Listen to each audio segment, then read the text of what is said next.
Hey everyone, I'm Adam. And I'm Lawrence. And we used to do this thing a long time ago where we would review games. Sort of. We It's wouldn't kind of give- half review. Well, we wouldn't give them a score. Scores are dumb. We like to talk. We like to share our opinions and then leave the scores to people who like arguing with each Why do I have to give a thing a number? And why does that number matter? other. Oh, people like arguing. So both Lawrence and I have been playing a lot of Halo 5. Yeah. We have opinions. So, and I guess another part of our disclaimer about this review process is that we both kind of played at our own pace, which means that we may not have like the top to bottom scholastic evaluation of a game. We just kind of fuck around with it, and then we think about things. I try to think of it as the common man's game. Yeah, there the you common go. man's review. We're bringing game journalism back to the people. Anyway, let's do it. So first up, we're going to talk about the story. This is, I think this is the big point of contention for a lot of people, especially myself as a Halo fan, but I'm going to let you go first, Lawrence. Oh man, I was really underwhelmed. So Halo 5 has a good sense of scale. I'll say that there's a lot of big stuff happening. It's kind of an extension from Halo 4 in that regard. But man, by the end of it, nothing happened. Well, give me a rundown of what is the story? Okay, that's an interesting point. Is it the story as they presented it to you or the story as it is? Because the story as they sell it to you is that Master Chief's gone rogue and he's out doing space things, presumably having something to do with Cortana. And Spartan Locke is after him to bring him back in the inn. Yeah. Because he's rogue and he's crazy. He's crazy, man. No, it doesn't happen. Oh. Essentially, Chief is out he's chasing Cortana. Locke is chasing Chief. And the entire game is them chasing after each other.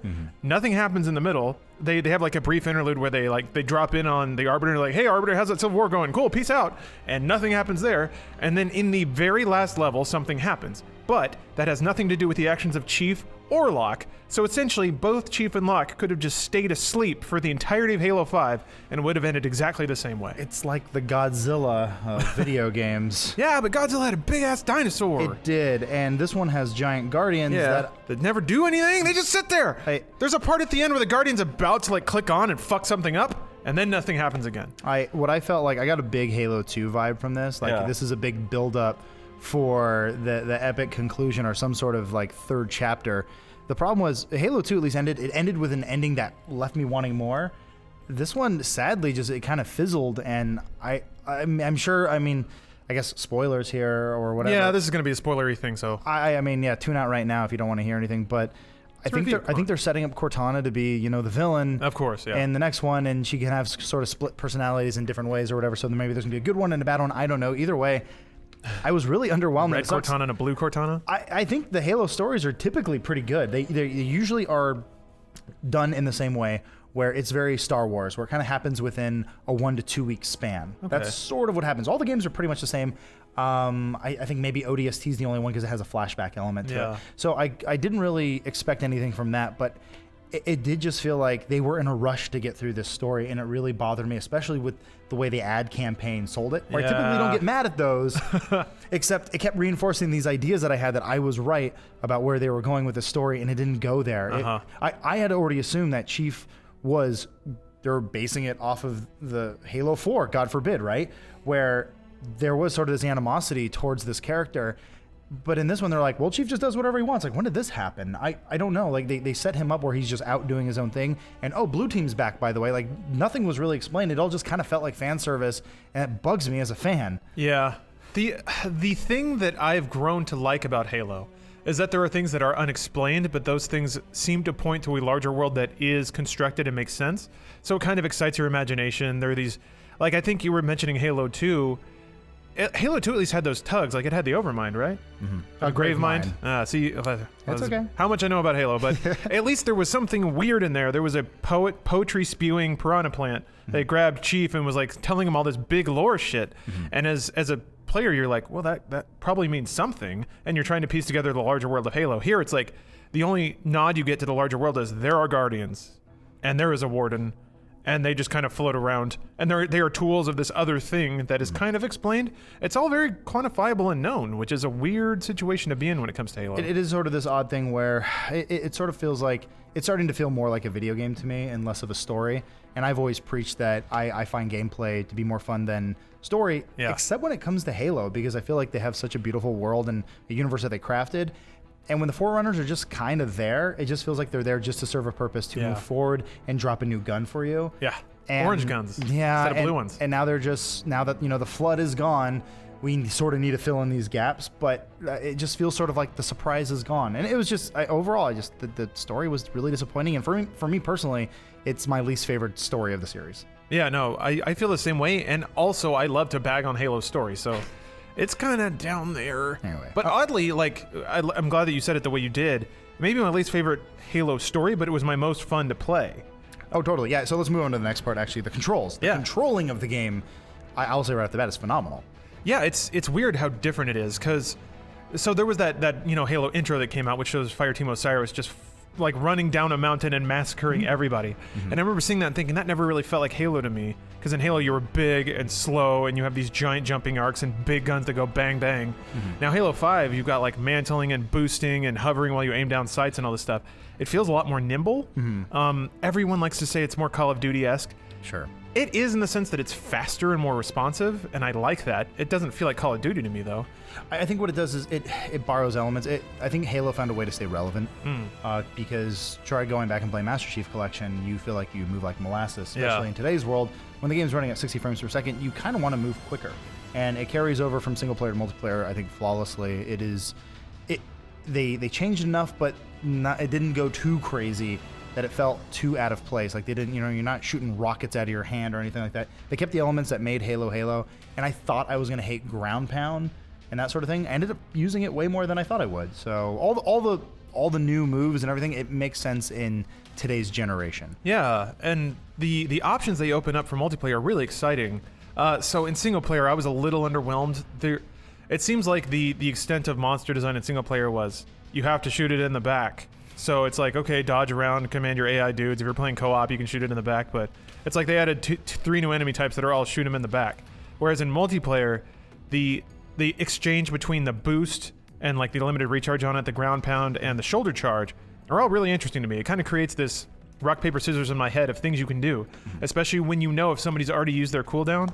Like if somebody comes in for a ground charge or a ground pound, you know you've got a couple of seconds on them before they can move again. If somebody's boosted out of the way, you know you've got a couple of tricks you can pull on them because they can't get out of the way again. Yeah. I don't know. It adds a layer of mind games to Halo, where Halo was already a pretty mind gamey kind of shooter. I always called it basically the chess of shooters, where it's all about positioning. Yeah, or rock paper scissors, where you had these 3 moves: melee, grenades, gun, and now you're adding basically additions of those elements, but they aren't so extreme that I found them to be distracting. Actually, I found that they help the game move, and that was the thing. I wasn't really enjoying the story of Halo 5, but I was having a good time because it's just fun to kill shit. Let's move over to the pretty graphics. Those goddamn 3 wardens are on you.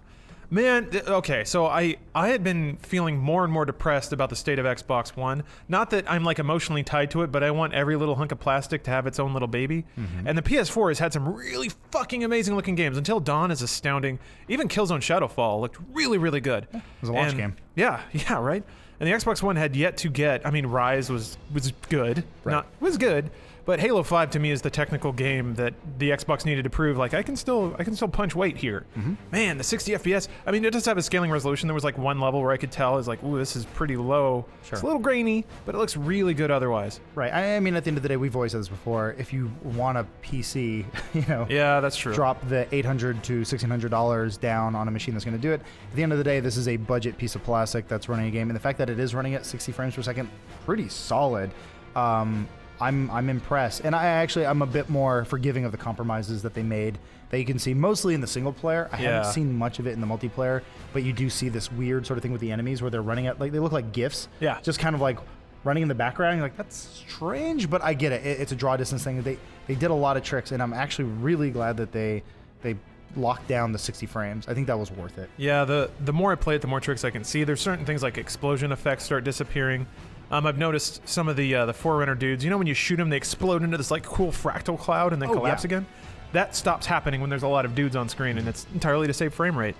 And that's okay. That's the goal of good game design, is that you kind of sweep all that stuff under the rug so people don't notice. It is a little noticeable in 5, but not so much. Yeah, and I know we get really into the nitty-gritty sometimes, and I think we sometimes forget what's actually important when it comes to video games, because I know we look at different Ps and different resolution and different frame rates, but a lot of it comes down to the art direction and how good they can hide a lot of those flaws. Yeah. And I think the art direction in Halo is amazing. Like when you go to certain alien worlds, these like foreign worlds, like They're really pretty. they're so pretty. So Adam, you played a lot more multiplayer than I have, which is to say you played any amount of multiplayer. I actually haven't done any of it yet. Yeah, they did something really pretty interesting with the multiplayer this time around. I think they looked at the Halo audience and they split it into two groups. They said these are the guys who want to have fun and these guys who want pro. I've seen it play different ways, and I think for too long they were trying to mash the two, and finally they just put a really fine line and said, all right, we got Arena and we got Warzone.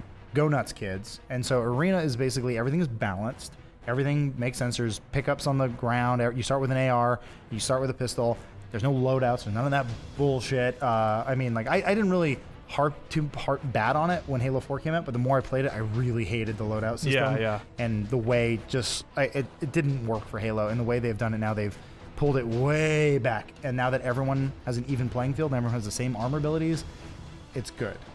So. Yeah, you feel good? Feel good about it? I've been having a great time. Can you go pro MLG Halo 5? I am not pro MLG Halo 5. Halo has always been a game that I've strived to be better at, and playing this one, it's the sort of game where a really good game is easy to learn, impossible to master. Yeah. And that is sort of what Halo is for me. And now the fact that it's running at such a nice frame rate, and there's this new $150 controller out there that'll apparently make me a god. Jesus.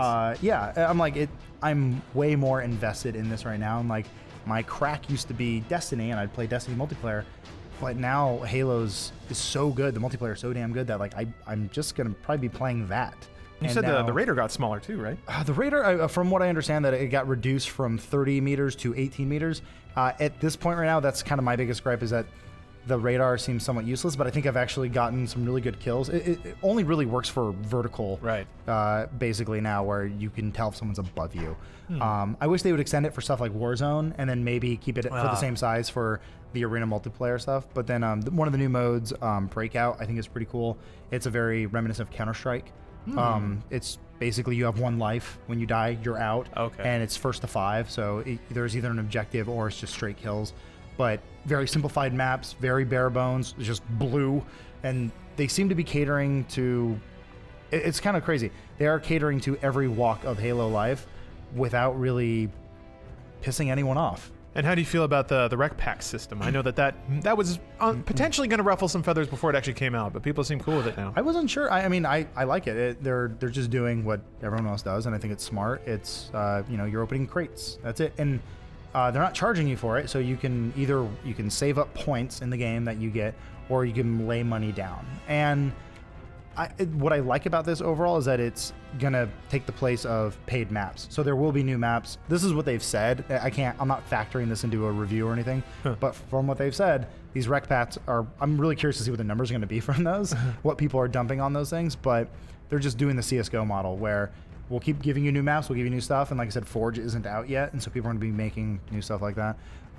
But ideally, we will get a never-ending piece of content, because there will be a different way of funding the game. If you don't know what Warzone is, I'll explain it to you. Sure. It's essentially the replacement for Big Team Battle. Right now, it feels like a big mess from what I've played, because people don't really know what they're doing. They just get out there. There's no coordination. No, they're playing it like Slayer, and killing other players doesn't really get you that many points. I noticed killing like a Promethean Knight or one of those things, like that will net you a bigger score. Really? But the thing I really like is the vehicle spawns. Typically in Big Team Battle, it'd always be one guy sitting there waiting. He'd get into the tank, and then someone would kill him, and then take the tank, and then drive away. Thanks. Now you do the booster pack, you buy your card or whatever, and if you don't have a Scorpion, you can't call in a Scorpion. So now there's incentive to keep playing it, so you can get these cards, and it's all RNG, so that you can have a Scorpion in the match, and when you spawn the Scorpion, you're in it. It's yours. You spawn inside of it, and you drive out, and people get in, and I've seen less assholes online, basically, people trying to kill you and take your shit. They're just moving on. And then same with like the power weapons. I don't know if you've seen any of those, but like you get certain weapons with like perks that are like slightly, they're a little, they're a little overpowered, and that's the part that kind of throws off the balance. But if you kill that guy, you can take his weapon. It's kind of nice. So they still found a way of making this insane mode fun. You said you had complaints though. I do wish there was more AI on screen. Like I do wish it was a bit more chaotic. Something similar like Titanfall. Like there's usually just 3 Marines in a base, because you have to kill them and then you can take a base over. And there's like kind of this cool element to it where you have to take over these bases, and once those are locked down, you can go take down the power node. So there was actually a time where we were losing points-wise, but our team managed to take over the 3 bases, and we moved in and we took down the power node, even though we were down 300 points. Oh, wow. So you can turn it, which I did like. It's like, so there is like a weird level of balance because we just rolled in with a bunch of tanks because of the way the rec points work. That's pretty cool. It's interesting. Like I said, it's kind of cool, and I'm really curious to see. I think we need more maps. I would ideally like maybe a slightly smaller map, just something. But supposedly those are going to be free, so we'll see what happens. And what's your verdict on Arena? Arena, I play it. It's good. I think it's the best the multiplayer has been since 3. Ooh. Yeah. Or, I mean, maybe Reach. Yeah, Reach had some of its problems. Reach had armor lock. Had armor lock. But I did like the idea that they added sprint and some other things like the DMR and things like that. But I'm having such a blast with it. Like, I'm looking forward to playing some of it today. The problem is there's just too many games coming up. But it's, if you were to ask me, like, hey, let's play a multiplayer game, I would say, yeah, let's play Halo before any other game. Interesting. Even Overwatch, Spool. So, as an ultimate Halo fan, you give this. What do you get? How many Cortanas you throw at this game? I can't. Like, I give it a solid 7 Cortanas out of 10 Master Chiefs. If every Halo were lined up before you and they all worked and like you could get into a multiplayer match for any of them, which one would you grab? It falls somewhere. It's tough to say. Like I said, the story to me was lacking. It didn't strike my fancy, and it sucks because I'm such a lore nut, and I really do like the story, and it really sucks being a Halo fan and feeling like I'm not interested in the story anymore. Aww. That doesn't feel good. I don't like that feeling. So it hurts me there, but the multiplayer is so good, and the game is just, from a technical standpoint, is such an accomplishment. So it falls, I can't really, I mean, I don't know, I'll make a chart one day, but I mean, look, if you have to buy one Halo on the next gen system, maybe get Master Chief Collection, but also you should get this one because it's pretty good. So buy all Halos. Buy all the Halos. I'm a big, like I said, if you are a Halo fan, if you're only in it for the single player, it's probably not the sort of thing you want to check out. But if you even have any interest in multiplayer, for the love of God, please check it out. It's fun. It's just fun to jump in there with your friends or alone and just kind of learn the mechanics of the game, because if you want to get good, you can get good.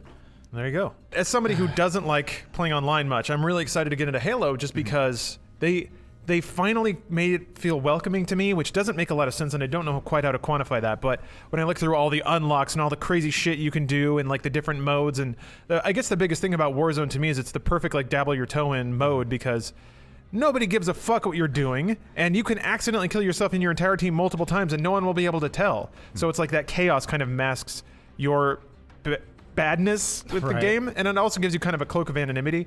And then once maybe you feel like you're good, you can go into arena and get your ass wrecked over and over again. You know what, actually this 100% does remind me of Halo 2, because I remember I played Halo 2 almost nonstop multiplayer until Halo 3 came out. So I think actually Halo 5 is the game that you could potentially play the multiplayer, especially if they support it the way they said, until Halo 6 gets announced and we can finally get the story that I think we deserve. Well, there you go, in guys. some way. Halo 5 is the best Halo until Halo 6. That's how I kind of feel. We're really harsh here. I need to draw that chart. Yeah, get on it. 7 Cortanas, that's pretty good, right? Yeah, that's a good score. 14 robot boobs. Put that on Metacritic. She's intimidating because she's naked. Hey, let us know if you want more of these sort of review games. I know we got Assassin's Creed and Fallout around the corner. No! What, really? Joel says no. Well, I've been playing Assassin's Creed, and I have things I want to say about it. So if you like it, let us know, please. Let us know in many different ways that you can interact with YouTube. Yeah, and share it with your friends, because we need views. Tell your friends. Don't burp.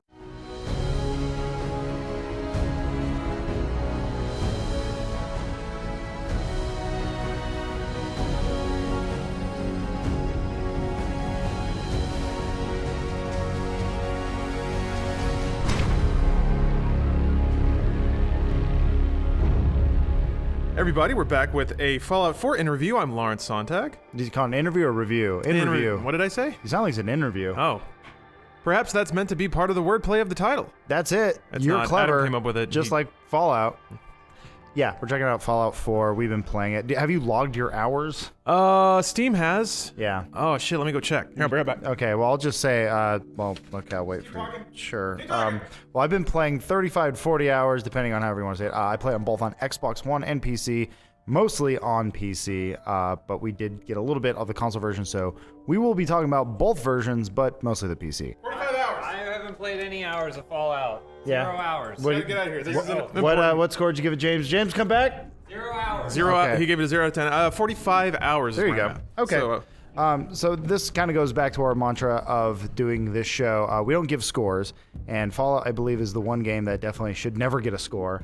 yeah, it's going to come down. I mean, like most games, this is silly to say, but it's going to come down to taste. What do you want from a game? What are you expecting? I think with Fallout 4 is going to play into a lot too. Right, and we'll circle back to this, but it's also kind of what you make it or make of it. It's going to have some interesting things to say about Fallout as a whole, but it's an interesting game franchise. We've essentially put about like 6 Call of Duty hours into it. Yeah, that's about right. And I still don't feel like I'm that far into the game. Yeah, I still want to play it even though I'm at hour 45. Yep. That as it is. The thing is, like, the density of the time you put into it is not quite so intense as anything else. And I guess we can start at that point of a high level. Like, this is not a core video game. I mean, it is in some ways. There's a lot of systems there. There's a lot of things to do. There's a lot of buttons to hit. But not a lot of those like all those buttons kind of end at the same result, is that you gooify some raider, you pick up his gumdrops, his mentats, and a stim pack, and you continue on your way. And you do that over and over and over again until it tells you that the building is cleared, and then you go turn in the quest, and then you get another quest, and then you go to another building, and you do it again. And it's fun. It's a fun loop to go through, but at the end of it, you're just like, huh. Yeah. Well, the Fallout franchise, and I would say Bethesda games in general, they do have a streamline, and they have been becoming more streamlined as the games have progressed. But there's still something about them. There is a charm that I think people like myself find, where this is one of the few games where you can just immerse yourself into a world and just get lost and kind of do whatever you want to do.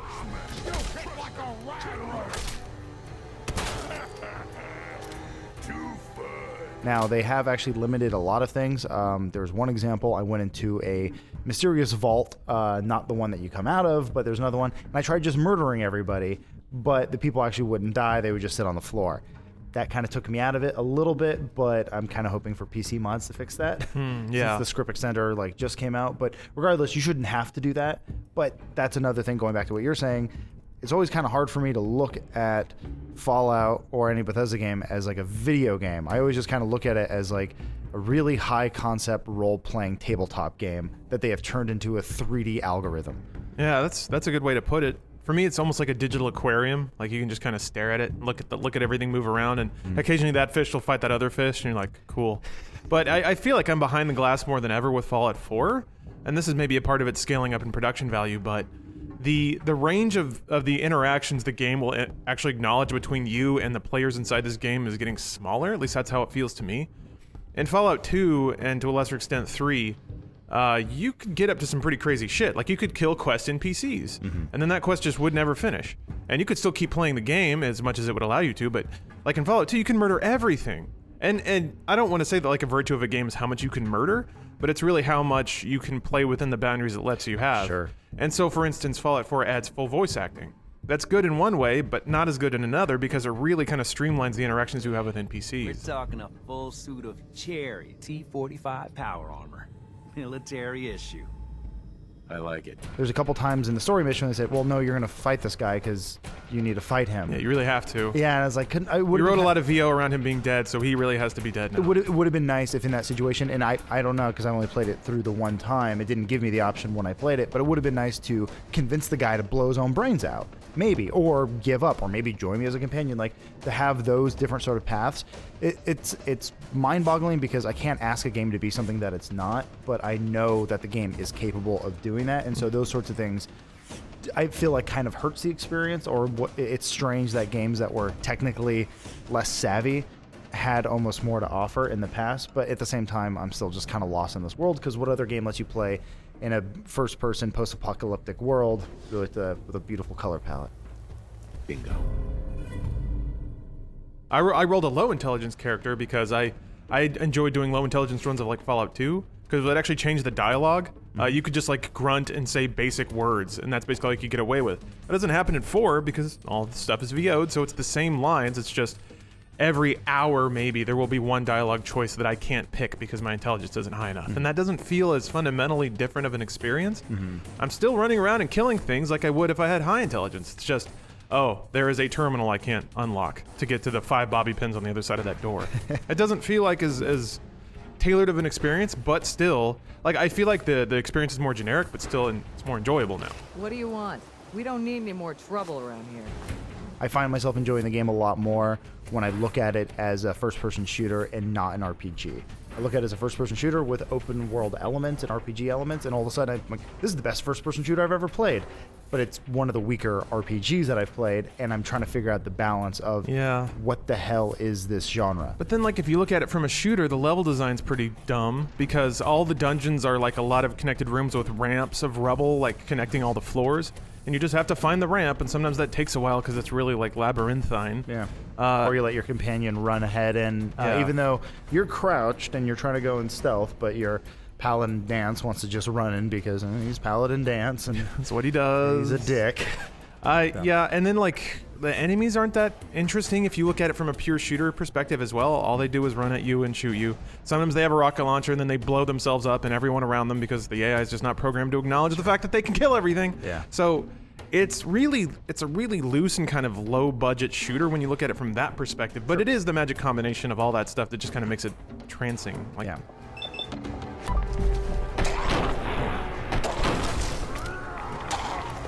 First, let's just talk about, I guess, the basic story. Yeah. Are you interested in it at all? No. I mean, it's a Bethesda open world RPG. I'm pretty sure that the story itself is going to be and as far as I played, no spoilers obviously, but there are not that many twists and turns. There was one kind of cool mission where I got to like explore the head of the main villain, and that kind of humanized him after the fact, and I was like, okay, that's kind of neat. You're trying, but that was like 20 minutes of that's kind of cool versus 2.5 hours of just like, here's a building, let's punch everybody to death in it. Oh, I found a script of paper that has a password on it that somehow leads me to the next building. Yep. So I don't buy in really to the overarching story. What gets me are the little meta stories that happen in all the buildings you go into. Yeah, I totally agree. This is definitely another symptom of Bethesda games. I'm not saying it's a fault or a pro or a con, wherever you want to say. Going off on the side missions and doing the Brotherhood of Steel side quests is way more enjoyable than the main story, but the main story is always there. I think it's always just kind of an itch in the back of your head if you're ever wandering around, you're like, well, I don't really know what to do, but I want some XP and I want to level up because I want to get all my perks. Like, it is always that carrot you are chasing. They just dangle in front of your face. And once again, if you go back and you start looking at the game as a single-player first-person shooter, you're like, wow, Call of Duty never let me do this before. After all the time I put into it, I'm still kind of lukewarm on it. I'll still go back and finish it, but I guess to me, and I think I've seen this conversation from a lot of people around the old internet, is for you, Adam, do you feel like they added or changed enough from the formula? Because this is basically Fallout 3, but some of the rough edges have been sanded down, and then they added on like the construction elements and the settlement management stuff. I guess for full transparency, I never played Fallout 1 or 2. I had friends who were into it, and they tried to sell me on it, and I was never into the isometric view. Fallout 3 I always thought looked interesting. I played it in spite of its rough edges. And I remember just thinking, this is a cool world. This is interesting. This is different. And then I ended up enjoying New Vegas way more. I just dug that world, and it just felt way more fleshed out for me. That may be just because Obsidian was good at world building in that regard. But regardless, that's like where I came from. And I have a first-person shooter background, and those tend to be the games that I enjoy more, but I also enjoy RPGs. So like Fallout is sort of this perfect marriage that I have enjoyed. So I'm the guy on the other side saying, like, please improve the first-person shooter mechanics. Please make it a tighter shooter. Please make it more aesthetically pleasing. Please make my character look cool so I have all this sort of gear and, like, I look like a badass, even though I think it's like really hard to do. You made a human monster. Well, no. I saw your footage. Well, the version. Well, you saw my Xbox footage. My PC footage I made myself. Okay. Oh, that's right. I'm playing me, and every time I shave my beard or it grows out, I actually change my beard in game. That's one of the saddest things I've ever said in a video. That's perfect. Yeah, I'm just saying, like, it is kind of funny that I'm playing it as like a me simulator, and it's like there's not a lot of games that I feel like I can do that. That's interesting because I feel like I did that for every RPG I played from like 1996 to 2007. That was about a decade-plus window where I've already done that a lot, and I feel like Fallout 4 doesn't really show me anything I haven't done a million times already. It's still fun, don't get me wrong. It's just I feel like when like a big numbered Bethesda game comes out, people expect something a little transformative. Because like going from Morrowind to Oblivion was a pretty big jump. Going from Oblivion to Skyrim, not quite as big, I guess, but still pretty substantial. Going from Fallout 3 to 4 It feels like the next Fallout, and I guess that's why the number's bigger. But it doesn't really have anything that says, you know, this is the new Fallout experience. What they've done with the settlement building is pretty cool, albeit a little... What's the point, though? Like, yeah. As far as I've figured out, so I'm playing a melee character, which, given all the improvements they made to shooting, doesn't really make a whole bunch of sense, but I played a shooter character on Xbox, so I feel like I know what that's about. The only virtue I can see in doing all the settlement building is so you have craftable shit. Like, you have food, and you have, like, gun mods and stuff at the ready. But it's not hard to get that stuff in the world. You can subsist off the stim packs you find on dead bodies. Of course. Maybe if you're playing on a harder difficulty, it'll really push that home where like you have to go back to your settlement, pick a bunch of potatoes and make some stew, and then go back out into the wilderness so you can have food to keep your HP high. Well, I'm playing it with the gun nut perk, so I'm constantly building and improving guns using gun nut and science. So I'm always tweaking weapons. I'm always out there getting loot, and I'm always coming back and like dropping off all my junk. I found that garage, like the red rocket thing, and I was sort of like playing it as an RPG. I was looking at it and I was like, well, this is kind of my home away from home, because like Sanctuary is cool, but those guys are kind of dicks. So I'm gonna go over here. Like, I don't know if I really like the Minutemen, so this is gonna be like my secret home that I don't tell them about, and I'm gonna keep my power armor here. I'm gonna keep my really good weapons here so that no one touches my stuff.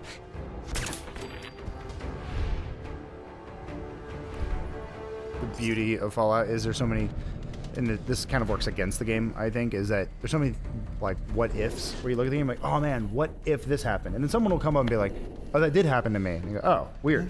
But there's things like I want to totally dick over the Brotherhood of Steel, and then I want the Brotherhood of Steel to like come down on me and be like, do that. What's that? I don't think you can do that. No, I don't think so. But that's something that's like the sort of thing that I want, and like I think it kind of works against the game. I guess when it comes to what ifs, there's a big like obvious what if for me. What if the game weren't so fucking buggy? I hit some pretty critical problems. One was like a quest just wouldn't finish because dialogue wasn't initiating correctly. Oh no. I had to punch somebody to like I guess reset their status, and then everybody killed me, and then when I reloaded my save, it started. And that was like 30 minutes after trying to troubleshoot everything and like walking around and talking to people. There are times where I'll be fighting a legendary enemy and be like, good, it'll have some legendary gear. Hooray! And then I'll like kill it in VATS and it'll just fall through the floor. Oh no. And then I can't loot it. So there's small problems that are kind of annoying. There are big problems that are like, this is genuinely fucking a problem because this game doesn't work. Almost disappointingly, it hasn't been that buggy for me because, you know, I enjoy buggy stuff. I do too. I enjoy fun bugs, and there are some fun bugs too, like enemies squirting into the air and then dying when they land. That's basically all I got was the scorpion flying and then falling. But like I have had characters just kind of glitch through geometry and just be kind of stuck there. But the game, in a strange way, finds a way to fix itself. So just the other night, I was like trying to squeeze into this small area, and Dance, now who's my the paladin from Brotherhood of Steel, who's my follower, got like stuck into a wall, and I'm just like ha ha ha ha, I'm running away, and he like bugged himself out, and I was like, oh, okay, the game fixed itself, and it hasn't actually, I haven't had like a full on just crash, I see. which is strange. I have. So it's crashed on me a few times, and a few quests have gotten stuck. I've had a very pleasant playing experience, and I was kind of hoping for more weird stuff. I'm kind of jealous of the people who get all the broken things. No faces. Yeah, I want that stuff. I personally like it, but don't get me wrong, it's really cool where you can go into a room, take a clipboard, and knock bottles around everywhere, leave the room, go do 10,000 other things, come back to that room, and everything will be in the same place. You're like, that's kind of cool. Then again, I don't know why anyone wouldn't clean this stuff up, but at the same time, I'm like, that is cool that it can process that sort of math where it says, at this room, at this point, all this stuff happened, and it will be that way when you come back. That, to me, is unique. That's interesting. Yeah. But at the same time, you're like, okay, if that means it takes 35 minutes for a door to open, maybe we don't need that. Well, it's interesting because I feel like that's connected to the virtue of the game where people can do whatever they want. It reminds me of this. I remember before YouTube was a thing, I remember reading this like travelogue of some dude who was writing this blog on a website with like screenshots. And he was going around Morrowind stealing every pillow he could find. And he would just cram it all in this one room. And like he would post these pictures of it getting more and more filled with pillows. I remember thinking, that's really funny, and it's really cool that he can do that in this video game. But is he having fun? I mean, I guess he is. That's his weird OCD thing. Yeah. That's sort of the thing. Like, that's his fun. And you, once again, I'm happy we live in a world where that sort of thing can be accomplished in a game. Like, what game gives you that choice? What other franchise, what other developer will create something where you're like, you can steal pillows? You're like, why? They're like, It's like giving you a bucket of Legos and just says like, go have fun. Lock tight.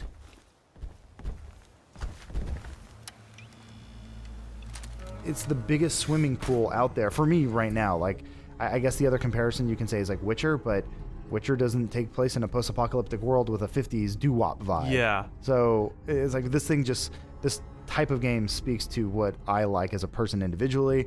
I'm not trying to say like it's for everyone, but it's like if you're into this sort of stuff and you can just put on the radio and The Wanderer starts playing, that's fucking cool. Yeah. The comparisons to Witcher, I think, are really appropriate given those two games do open world RPGs on the extreme opposite ends of the spectrum. Fallout is, hey, whatever you want to do, come here. Like, we're not gonna like knock you down too hard. We're not gonna tell you you're not playing right. Whereas The Witcher's like, if you're gonna come to our world, you got to learn our rules. And our rules are the combat's fucking difficult. You're gonna have to learn potions. You're gonna have to learn signs. You're gonna have to learn sword work. You're gonna have to hit buttons at the right time to actually fight and win.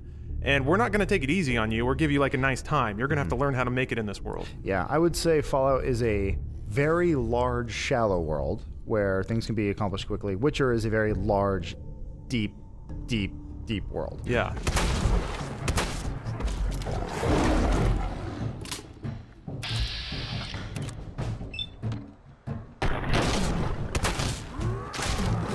I'm an adult who needs to move on with his life, and like I was actually kind of appreciative when I'm like, okay, yeah, that mission's over, let's move on. And I'm okay with that because it's a game that I want to just kind of jump. It's essentially You're casual. That's what you're saying. I am a very You're filthy casual. I would say in terms of RPGs. You like Dark Souls? You like, hey, yeah, Dark Souls? I do like Dark Souls. You like Dark Souls? Good. I didn't finish Bloodborne, but I'm just saying, like, if a game starts to feel like it's taking up too much of my time, I usually walk away from it. That's me. I'm not trying to speak on behalf of our entire audience, but I'm just saying where I am as a 30-year-old male.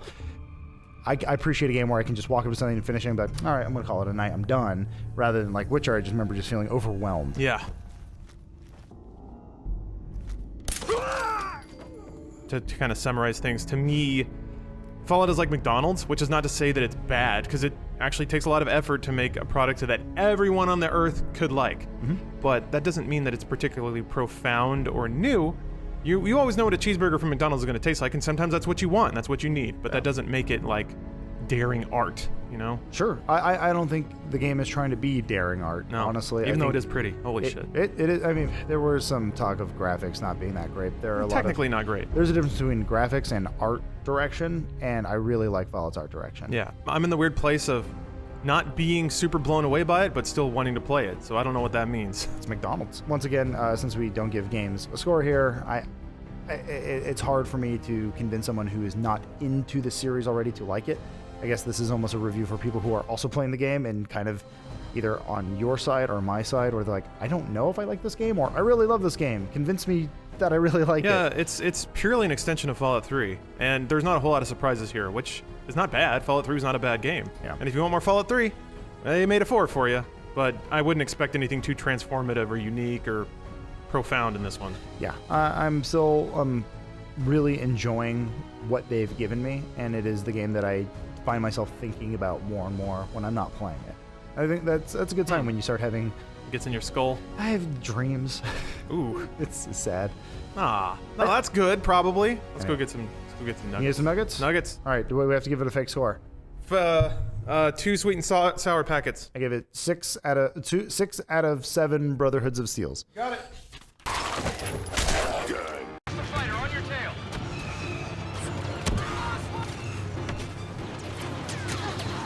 Don't let them get the upper hand!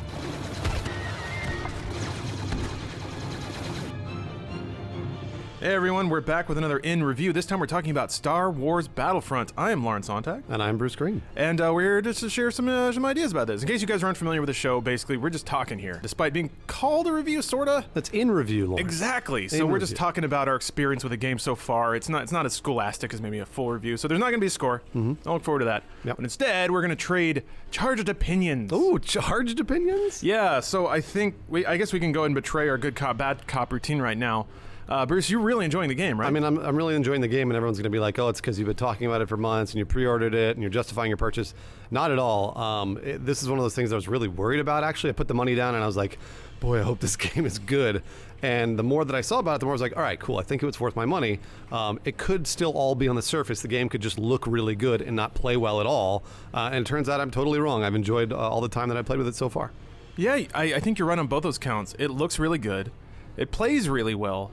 But I have some pretty severe grievances beyond that. Okay. But I guess we'll focus on the positive up front. Well, no, I want to hear the. Oh, you're focused on the positive, then go to the negative. Okay, yeah. Gotcha. So man, it's pretty. God, this is like one of the most gorgeous games I think I've ever seen. It absolutely is. And there's been some really good ones lately. I think Killzone Shadowfall looked amazing. Rise, Son of Rome looked really good. But man, holy shit! If this is what Frostbite can do, and this maybe is a little forward-looking of a statement, but I kind of want them to use this for other games that maybe have more stuff in them. Well, I mean, like, they use this for all the Battlefields. I know, but they didn't look like this. I disagree. So I thought Battlefield 4 looked just as good as this game, and a lot of people didn't give it the credit for that. And I remember walking around Battlefield 4, I played a lot of that, and just like staring up at the sky and being like, oh my gosh, this world is beautiful.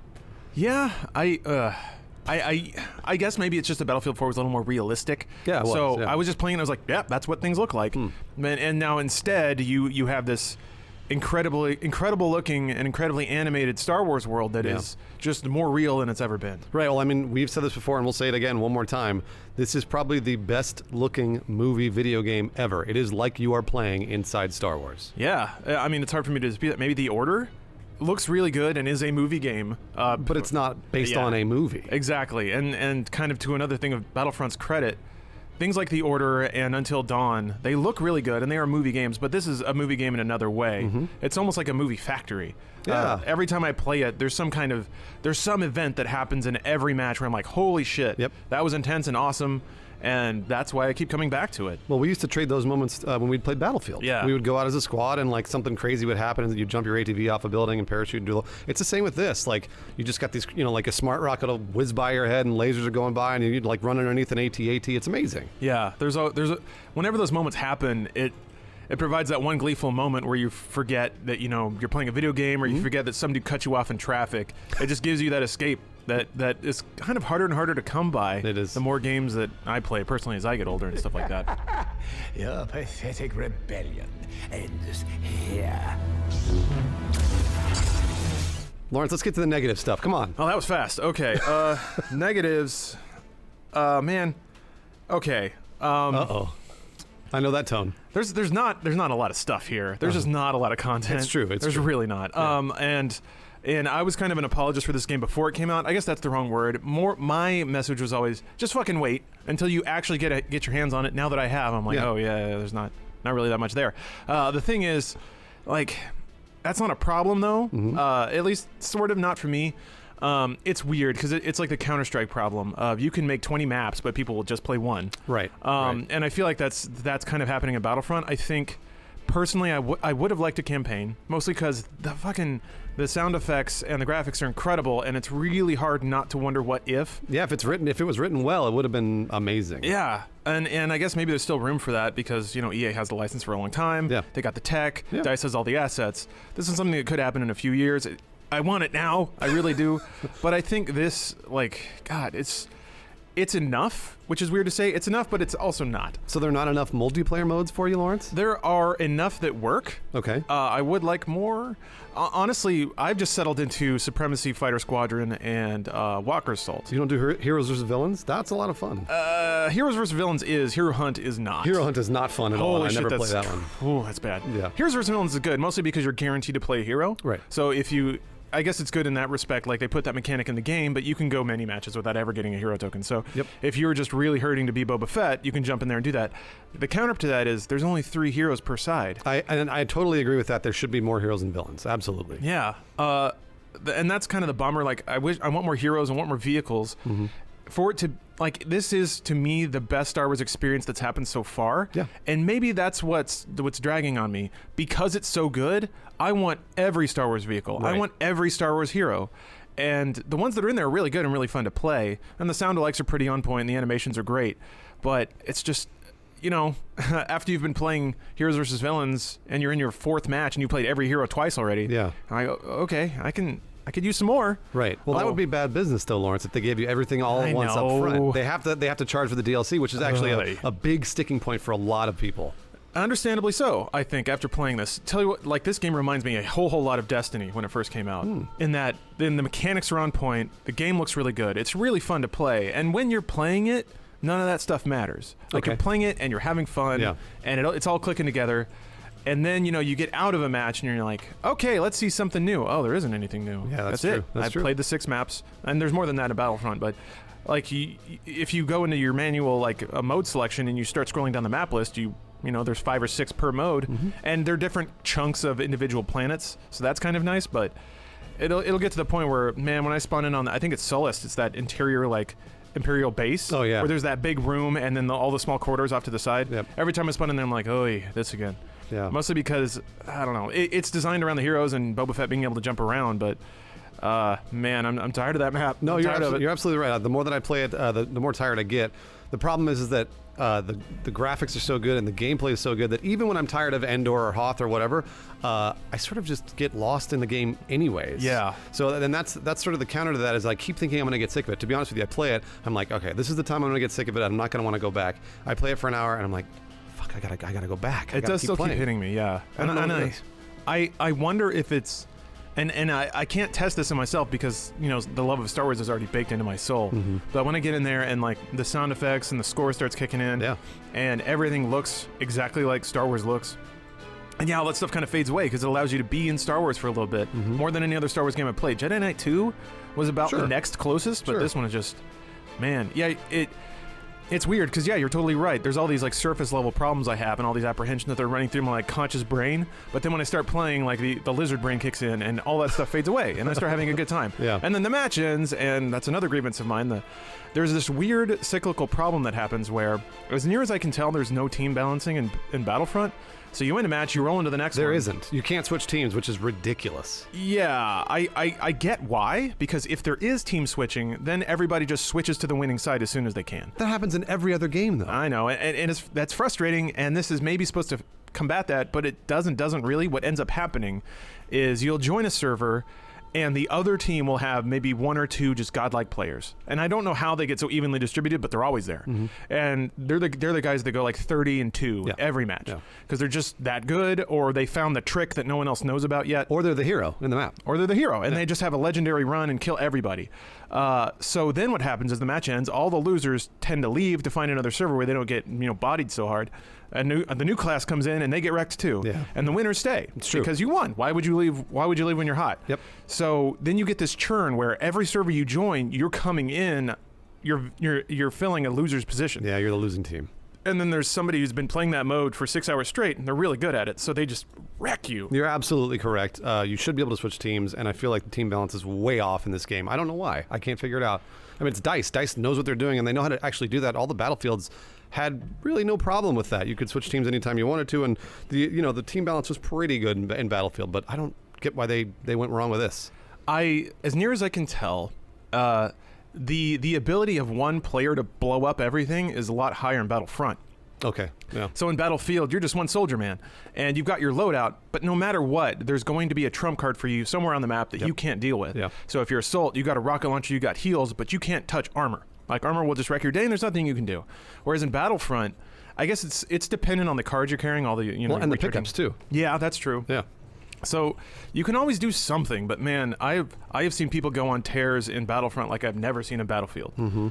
Just people who get in an ATST and somehow stay alive the entire match.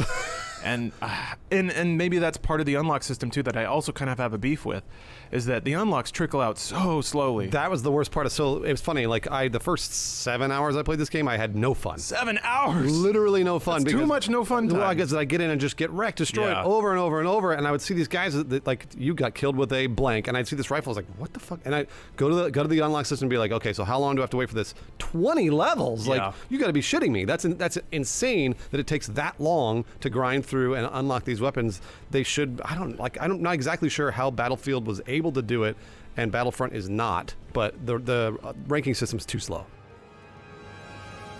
So the best way that I've been able to approach this game so far, and I think whoever's listening is probably rightly justified in thinking it's kind of silly to jump through these hoops, but I kind of have to turn off certain parts of my brain, namely the part that cares about what's going on. Yep. So I just get in and I listen to the sounds and I see the explosions and I die and I'm like, whatever. It was cool. And it sucks because I want to play this game, I want to care about it, and I want to be good at it, and I want to aim and like shoot guys, and the couple of times I've been able to play that way is great. And the second I start being like, yeah, I'm feeling it, I'm getting it, some dude like comes in with like golden armor and a shield and just like puts his burning hand on my face. I'm like, I didn't know the game could have burning hands. So all that said, the payoff when you get to like, 'cause I just got rank 15, the payoff when you start getting the better rifles, totally worth it, because once you get in there, you're wrecking dudes. Like you got this rifle that fires 5 or 6 shots just right off, and all of them go to the head. And brap. Done like that, and you're that guy, and you feel godlike, and it's just one of those things that the payoff is almost worth it in my opinion. What if by the time I get there, everyone already has the next better rifle? That's a very real possibility. Right now, I think it's only up to 21 ranks. So so like I'm at rank 15, I only have one more rifle to unlock, and then I'm at the top.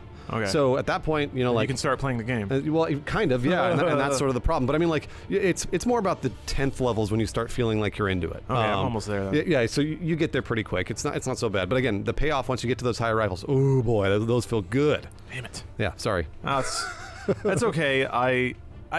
What I've learned is. It's I had this process with MOBAs, and I'm not saying this game plays like a MOBA, but in my head it's starting to get there, where I would forget how much I hated losing at a MOBA. Oh yeah. And then I go back, let's try it again, man. Let's play. And I'd play it like awesome. I'd lose, and then I'd fuck this. I'm never playing this again. Yep. I've learned that I have about 45 minutes to an hour's worth of tolerance for Battlefront. Okay. In a given night, and those 45 minutes are great. But by that time, like the glitz is worn off, and I'm like trying to play it like a shooter, and I'm getting into the video game aspect of it, and that's when it starts to break down a little bit. That's when all the balance issues start to show up. The like lack of maps, not the ones that are there are really good. Hoth map is fucking amazing. Yeah. The Andor map is good, and a little less so. But yeah, that's when it starts to be like, okay, now it's time to get serious, and that's when that's when the cracks start to show. That's when I just walk away from it. I've got 2 pro tips for you. All right. Number 1, you play Heroes versus Villains mode a lot, because that'll farm points. Ooh. So you'll rank up a lot faster if you do that. You play the other modes like Fighter Squadron mode. Yeah, I got pretty good at Fighter Squadron. Yeah, that'll farm points a lot faster than if you're doing Supremacy or the Walker Assault. And number 2, play it like a Battlefield game. Do not play it like a Call of Duty game.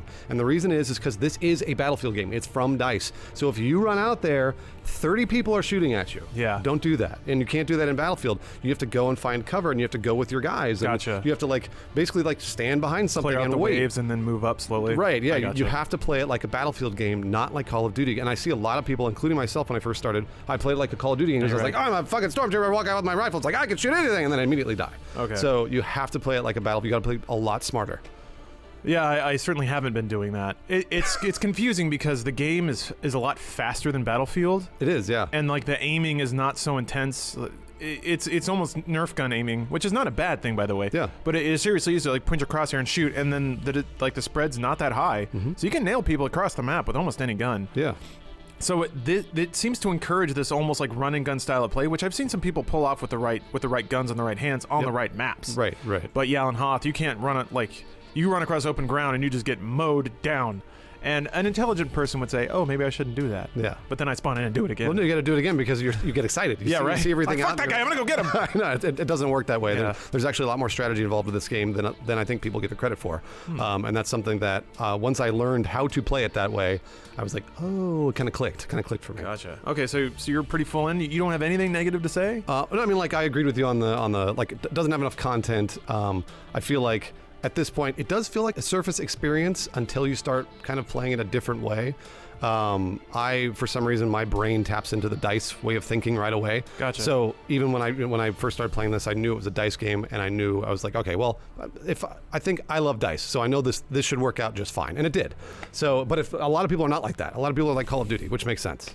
Yeah, I really think like I'm still happy with it, and I see the potential there, and to a degree, that's what's kind of frustrating, and I think that's also what frustrated a lot of people about Destiny. Yeah, is they played the game and they played the multiplayer, and they're like, this plays really well. Why isn't there a huge, ridiculous AAA experience here? Yeah, and it does have that, but it's just got it like it's just down to the core of it. And honestly, the core of a game is really what matters. And I think that's going to become evident. But if you're the kind of player who maybe needs a full like packed disc, this is probably the sort of game that's going to re-release after all the DLC's out. Some kind of like premium ultimate deluxe game of the year edition. That might be the one you want to wait for. You're absolutely right. That's my problem with it right now is that you have to pay that extra $50 for the DLC, which I'm not sure if I'm going to do. I already saw that first DLC on the menu and I was like, ooh, Turning Point. And I was like, oh, fuck, I can't buy it yet. That got me pretty excited too, but I know it's coming quickly, but it's still 2 maps in 1 mode. No, you're right. And you're even with all that thrown in there, I don't know, man. Yeah. And that, like, I saw the Battle of Jakku trailer, and it's like a desert planet with some stuff in it, and I didn't see anything in there that made me think, ooh, that's different. No, you're right. You're absolutely Not that right. it has to be different at this point. Some variety is just nice. Blast them into submission. It's hard to say if this were any other game that I would be willing to keep going back to it, or maybe it's just that it's that addictive. Honestly, when it's high, it's really high. When you're on a great run of Battlefront, it feels incredible. It does. Well, here's the way I know this is a good game. It's because we're nitpicking the smaller things. And it's the same with Destiny. A lot of people nitpick Destiny. They're like, yeah, it doesn't do this and it doesn't do that. And it turns out Destiny is a really fun game and millions of people enjoy it. Except it's not on PC. Not on PC. All right, Except whatever. Battlefront's on PC. Yeah, Battlefront. Why don't you play Battlefront, Spool? It's better. There you go. Regardless, Battlefront is a game that is fun and you have fun playing it. Almost every time you get in, even if you're losing, maybe just get good, noob. Like maybe just do that. I don't know. Could just do that. So is this worth $60, Lawrence? I think it depends on. I mean, this is such a weasel answer, but it depends on what you want. If you're a Star Wars fan, absolutely, like without question. Yep. Oh, full disclosure, I'm a huge Star Wars fan. Yeah, and I am too. Bruce, you got me beat though. Like you read all of the EU books. Like I said, full disclosure. Bruce is super into Star Wars, so full disclosure, this is totally his game. Yeah. I am too. So when you get in there and it is Star Wars, it's a living Star Wars. That's a very powerful thing. Yeah. Man, when you get into the cockpit of an X-wing and it's making all the laser sounds, and I know it's really cool. that's pure magic. But for people that maybe don't care about Star Wars, that's a way harder recommendation. Yeah, it is. Yeah, I agree. I don't know if I would spend $60 on this game if I was not a Star Wars fan, or maybe if I didn't know anything about Star Wars. I think then you would not be attached to the source material. Yeah. And you'd just be like, oh, well, it's just another, basically like a Battlefield shooter, but a little easier. And yeah, man, even the game kind of understands that. Just the menu is flat white with a Star Wars thing just kind of there. Like it's just a lightsaber. So it's very almost masturbatory about Star Wars, and I think it understands its audience in that regard. Whenever I was playing, like a little mouse droid like goes across the screen, like, oh, you got it, making little sounds. That's just not going to mean anything to somebody who's maybe not a super dork about Star Wars. So to me it's a fantastic starting point. I think it did the thing that most games can't, which is nail the feel of Star Wars and like provide an experience that is extremely cinematic without just being a scripted movie game. But gosh, just the potential here is so high. I'll say this one more time. I think this is the best movie-based video game ever. Oof. I think this is literally the equivalent of Star Wars. This is exactly what you would play if you were going to play a Star Wars video game, and I don't think there's anything better than that out now. I could, it's hard to disagree. All right, so we said no scores, but rating system. Okay, so in Jabba's palace, he's got that little tank next to him with all those little things he eats. Nothing, little frogs. They look like frogs. Yeah. How many of those do you give this game? I used to know the name of those things. I give it 8 little frogs out of 10. Oh man, I'm gonna give it 8 little frogs out of 5. 8 frogs out of 5? Yeah, some had little frog baby sex in the tank, and there's new ones now, little tiny ones. What's the name of those things? I don't know. Baphodads. There it is, Baphodads. That's it. That's a Penny Arcade reference. May the Force be with us. Perhaps that's meant to be part of the wordplay of the title. That's it. It's You're not. clever. Adam came up with it. Just like Fallout. Yeah, we're checking out Fallout 4. We've been playing it. Have you logged your hours? Steam has. Yeah. Oh shit, let me go check. Here, I'll be right back. Okay, well, I'll just say, okay, I'll wait for you. Sure. Well, I've been playing 35 to 40 hours, depending on however you want to say it. I play them both on Xbox One and PC.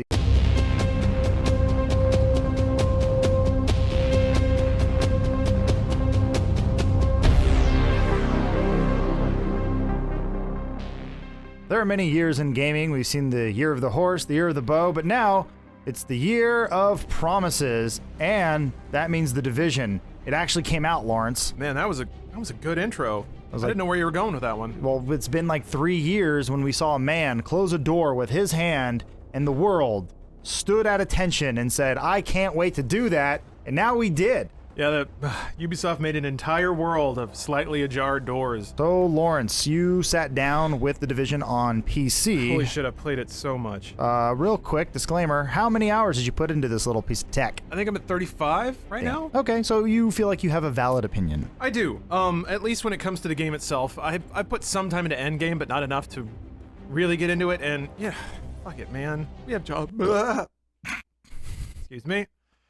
We have jobs. I don't know how much I should get into the disclaimer process, but we've been playing games for a long time. We don't really have the time to dedicate 120 hours to an individual game, and something like The Division is particularly difficult because it is built to be played that long if you have the temperament. It is a time suck. All right, let's get into it. Sure. We are reviewing In reviewing The Division. Echo available for playback nearby. Okay, first up, my question for you, Lawrence. For those who have no idea what The Division is, what is The Division? Who are the Divisionaries? That's actually a really good question because none of the preview material on this game really laid out what it is. It's not an MMO, and I think that's the first thing straight up. It is an open world game that has a number of player hubs that you can matchmake with other players, but you will, on the game proper, not in the dark zone, we'll get into that later, but in the game proper, you will only ever see up to 3 other players. You can get into a party of 4, and then roll around this open world doing missions, shooting dudes, getting loot. That's about it. Oh, collecting intel. That's right. Now let's say for someone who has really no idea what this game is about, it looks like Gears of War meets Destiny. Is that correct? That's extremely correct. If Destiny is, the evolution of Halo or whatever, essentially it's taking mobile game progression mechanics and slapping it onto a AAA game. That's what The Division is. Although it does it really well, but holy shit, there are progress bars everywhere for everything. Everything can level up. Everything's gated by something that you have to make a bar fill up to increase a number again. It just has a lot of different ways that you can see numbers get bigger, whether that's gear, skills, or the various ways you can level up. So yeah, it's just a variety of bars that you can push up at different rates, and that makes people happy. Now, I personally sunk some hours into the game, and I have a question. Yeah. What the hell is the story? Okay. There is a story in the game. The setting is different. So the setting is like there is a variant of smallpox that broke out in New York.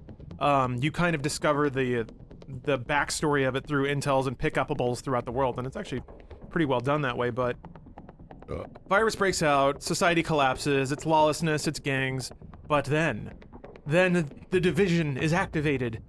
So apparently there are these super elite agents seeded into American society that are called upon when times get really bad, and they have this little Samsung Gear watch that lights up when it's time to get real, which is to say grab a gun and go outside and shoot somebody.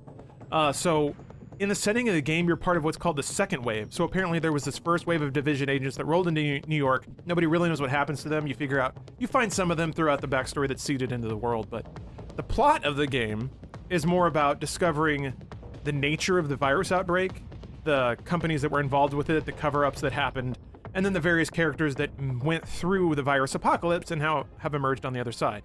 So, there's kind of a struggle for power amongst some warring factions in Manhattan now, and by the end of the game, you shoot a big helicopter. Spoilers. So that's why we gotta hold the line against anyone, and I don't care if they say this from the government. You know they're lying. Is the story interesting enough to keep you going? It's an interesting question because there are a few different ways that you interact with the story or the setting. So the setting, in as much as it allows you to run around a deserted Manhattan, like covered in snow and with like beautiful graphic and lighting effects, that's cool. Ubisoft games have kind of been on this track for a while where instead of taking you on a hallway through this area, they just let you loose in Rome or another location from Assassin's Creed. Colonial America. That aspect of it is always pretty good because their environmental design is pretty on point. It's just fun to run around these cool locations. So being able to just like go up a ladder and run across rooftops and look at the skyline, that's cool. As far as the story itself, I actually did enjoy learning about the backstory through all the little intel pickups in the game. There are a number of them. The coolest one are called echoes. So you'll find these little nodes that once you examine them, they explode into this like still 3D scene of some kind of event unfolding, whether it's just people like fighting over food or even like a pre-outbreak scenario of like a news reporter trying to break a story.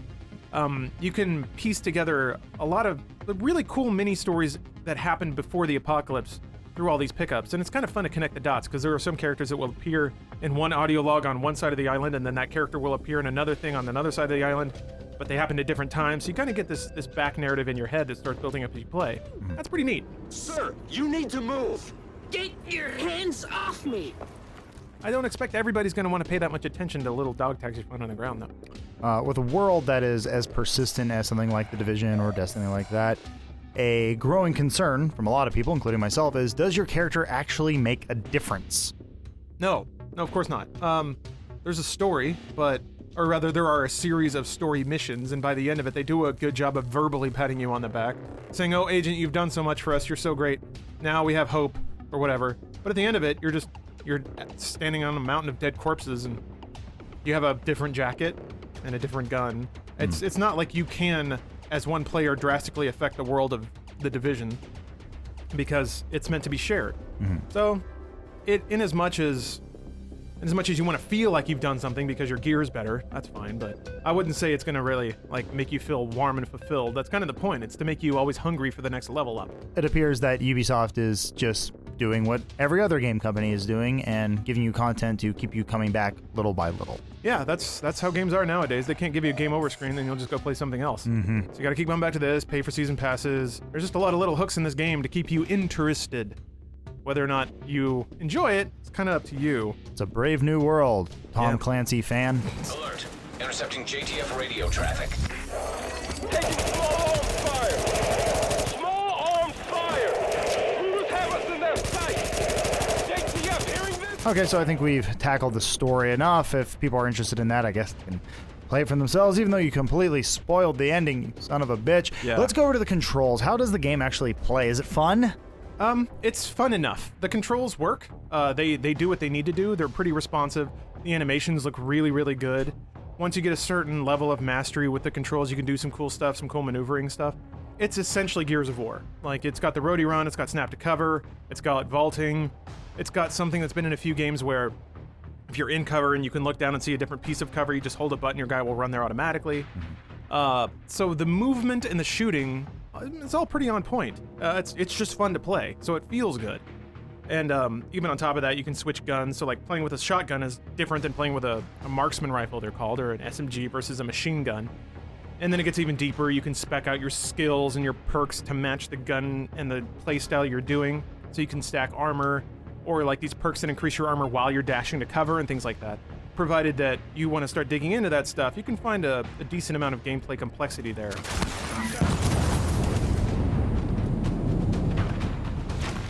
Like I said, I only had a few hours with the game, but Yeah. I had noticed some repetition in the enemy types. Do they ever become any different than just guys with guns, bats, or shields? Sometimes they have flamethrowers. Okay, I ran into those too. You shoot the bottle in the back and they explode. Yeah. Okay, so that's about it. And That's it. There's three major factions, yeah. There's Rikers. No, there's Cleaners, Rikers, FNB, or some acronym of some kind of new army, and then just generic, I almost said black. They're black, fuck it. Generic thugs. Wow. With bandanas and guns. We say urban in the land of Tom Clancy. Sorry, African Clancy, American. It's made by French people, it's okay. It's true. They can't be racist. They're so smart. No, the enemy types don't really change. It's more the enemy archetypes, so if you're fighting enemies, they'll have certain icons above their heads. A lightning bolt enemy will charge at you with a shotgun. A sniper enemy with a little crosshair reticle will just post up and snipe you. There are tank enemies. Essentially, they just boil down into enemy types, and you see those get reskinned for the different factions, but that's essentially what you're dealing with. Maybe 5 or 6 enemies total.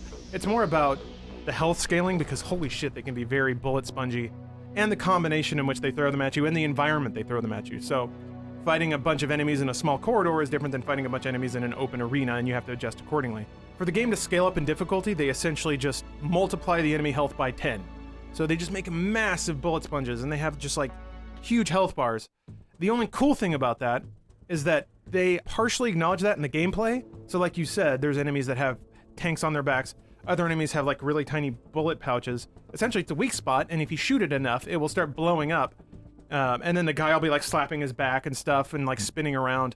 So that makes him pop up from cover, and it does a pretty generous amount of damage to him. So instead of just shooting a guy in the face a lot, which you will also do if you decide to play the Division, you can use team mechanics and tactics to flank around enemies and hit them in the back, and then you can down enemies much faster, which you need to do later on once they just start dumping waves and waves of guys on you.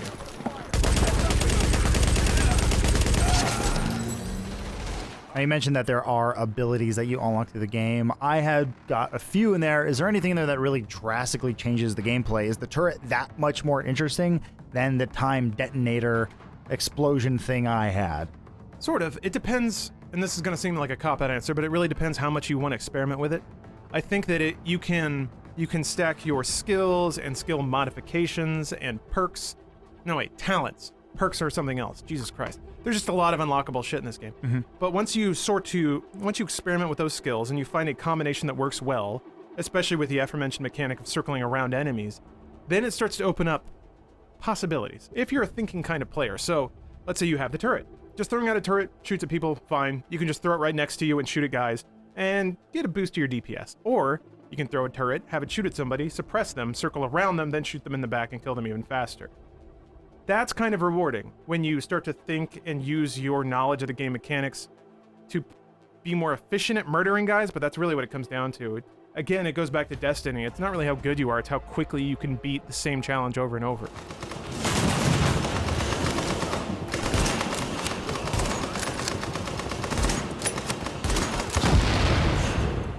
A big feature of the game is the drop-in, drop-out co-op random matchmaking. Did you find yourself either playing more by yourself, or did you really need allies to get through the game? I sort of split it. I liked playing by myself because it was harder. It's just part and parcel of playing on the internet is if you team up with people, it's just more guns. And even if they're bad, they're going to be shooting more, and that helps to a degree. If you get with a really good team, you can get into a vibe, and it feels pretty great. It's pretty similar to an MMO, actually. When you're just going through a dungeon, and yeah, the game's story missions are basically analogous to dungeons. It's more of a directed, crafted experience. But yeah, if you want a team of three other Division agents are just fucking slamming it, killing guys, throwing out heals and crazy rolly bombs that explode and cool turrets, it's kind of a neat experience. Especially if you're in a big fight and there's just explosions and flashbangs going off everywhere and dudes are blowing up and bodies are flying. It's a neat feeling. I wouldn't say that it's transformative though. Like I said before, I kind of played alone for most of it because I liked really testing the game's mechanics, because I like playing a video game instead of just a grind simulator.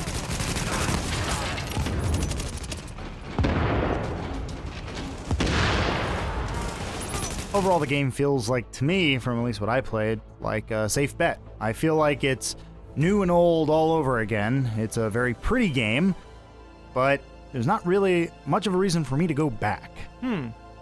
I can't really argue with that, especially if you or you listener are at the point in your life where you can afford games that you want and kind of want more unique experiences. I'd say if money's tight, Destiny's The Division. Oops. Yeah, I knew I was going to do that at some point.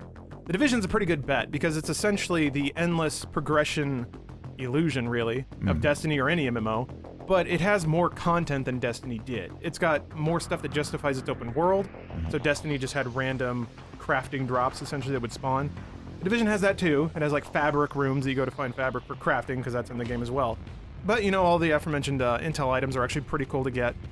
Walking around the world is actually pretty more interesting. It's more detailed than Destiny was. So I think if you want a game that you theoretically could play forever, it may not be fun forever, but you could play it forever, The Division's a pretty good pick.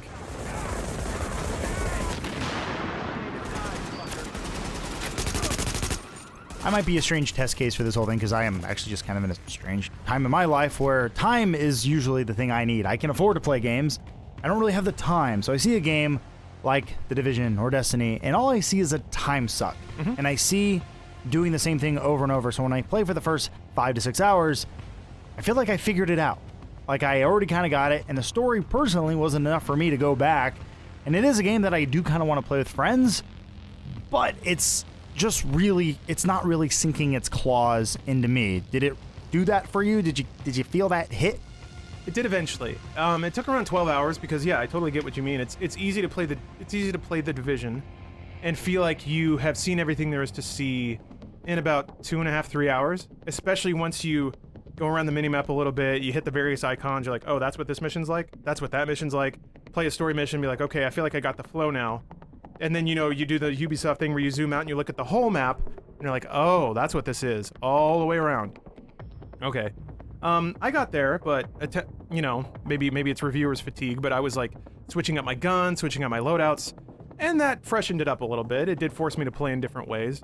At the beginning, it was really easy to just sit back with a marksman rifle and a good scope and just shoot guys in the head. Because they would just run at you in a straight line and be like, bang, bang, bang, bang, bang, this is boring.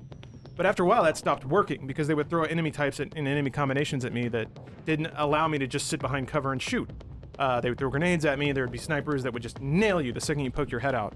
So I had to adapt. And to me, that's the fun part of the game, is when you think you got a good pace and then it just pushes you back and says, nope, you have to do this other thing now. And then the Dark Zone is kind of the ultimate version of that because it essentially puts you against other players in this whole other realm. Patching into GTM transmission. We're taking heavy fire. The LMB are...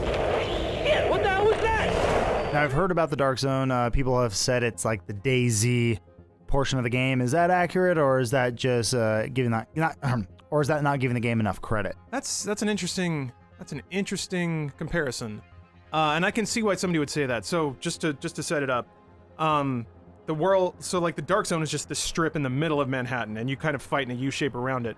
And if you're outside of the Dark Zone, it's essentially like Far Cry 4. Like it's a 4-player co-op open world action game, action RPG, whatever. When you go inside the Dark Zone, then it's a little more MMO-ish, where you can just run into other players who can kill you if they choose to.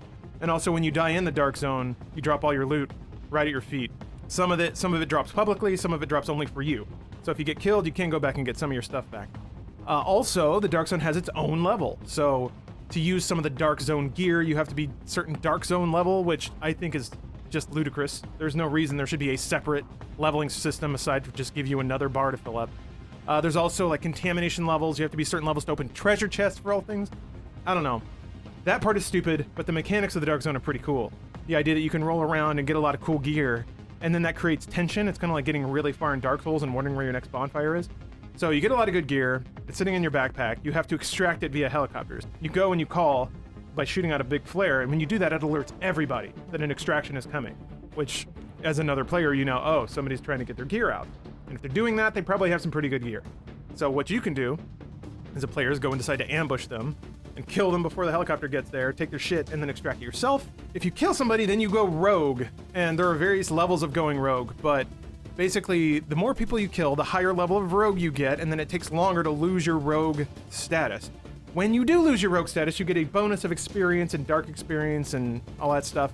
If you get killed, you lose a shitload of Dark Zone experience. So it's all about escalating tension, which I really like. In practice, it hasn't really worked out that way. The practical losses of dying as a rogue do not remotely incentivize going rogue in the first place. It's a little steep right now, but they're already going to fix that in the next patch, or at least tweak it. So I have confidence that Ubisoft is going to make that Dark Zone experience what they intend, which is a really tense, scary sort of game mode where you go in, you're afraid of everything, you have to play super safe, you make your rounds, you kill some dudes, you get your loot, and then you have to extract in like the safest way possible. So stuff like you call in a plane and then maybe even leave a player out as a decoy. So when that person gets gunned down, you know exactly where somebody else is, your rest of your team gets them, you protect your gear until the guy comes back. There's a lot of cool possibilities there. I didn't experience many of those myself. Even as a loner, it was kind of fun to lone wolf in the Dark Zone and just kind of see those things happen. It was cool to watch players fight other players and just kind of come in like a vulture after the fact and pick up all the gear that got left behind. It was still exciting to try and extract stuff and get jumped myself, because it did happen. Those are kinds of experiences that don't really happen in modern games, ones that actively punish you for losing. So the fact that there is a punishment, even though it's, intangible, it's just you lose some dark levels and some gear that you were looking forward to using. It's kind of a neat experience. I can't help but wonder how long it's going to be effective. After you do something that's exciting enough times, it stops being exciting. So, your 50th run through the Dark Zone, it's just like, oh, here's this asshole. Oh, he shot me. Well, there's 2 hours of my life gone. Ugh. And you just shuffle off to the bathroom. I don't know. But it's fun. It's fun right now. And that's kind of the only thing I can say about a game like this, since it's going to be evolving and changing. Well, overall, that was a lot of information. The final question is this game worth the wait?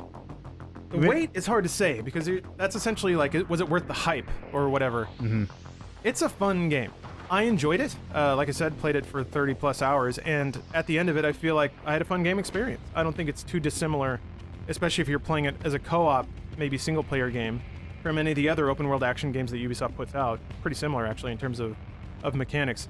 The Dark Zone stuff is kind of icing on the cake. I think that adds a lot of tail to it if you're the type of player that will enjoy that kind of experience. But even still, I think if you just pick it up and play through all the single-player missions and maybe have some buds jump in and jump out, you're essentially looking at a Borderlands that's in a little more realistic trapping, and it looks cool. It looks really pretty, so I think it's pretty solid. I think it's a pretty solid game. I enjoyed it.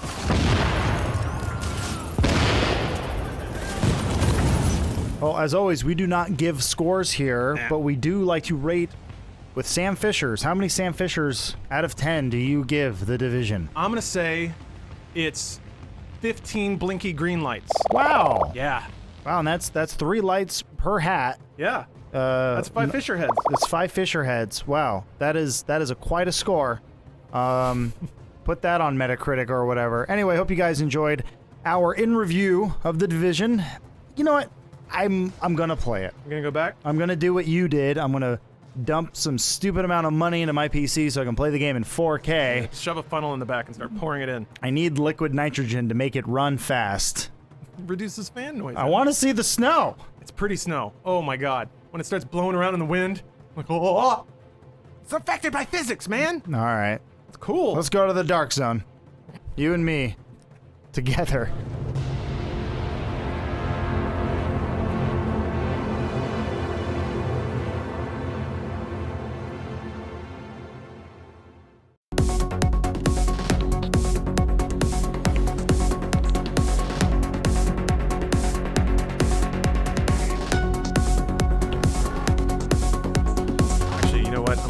Shit a little bit.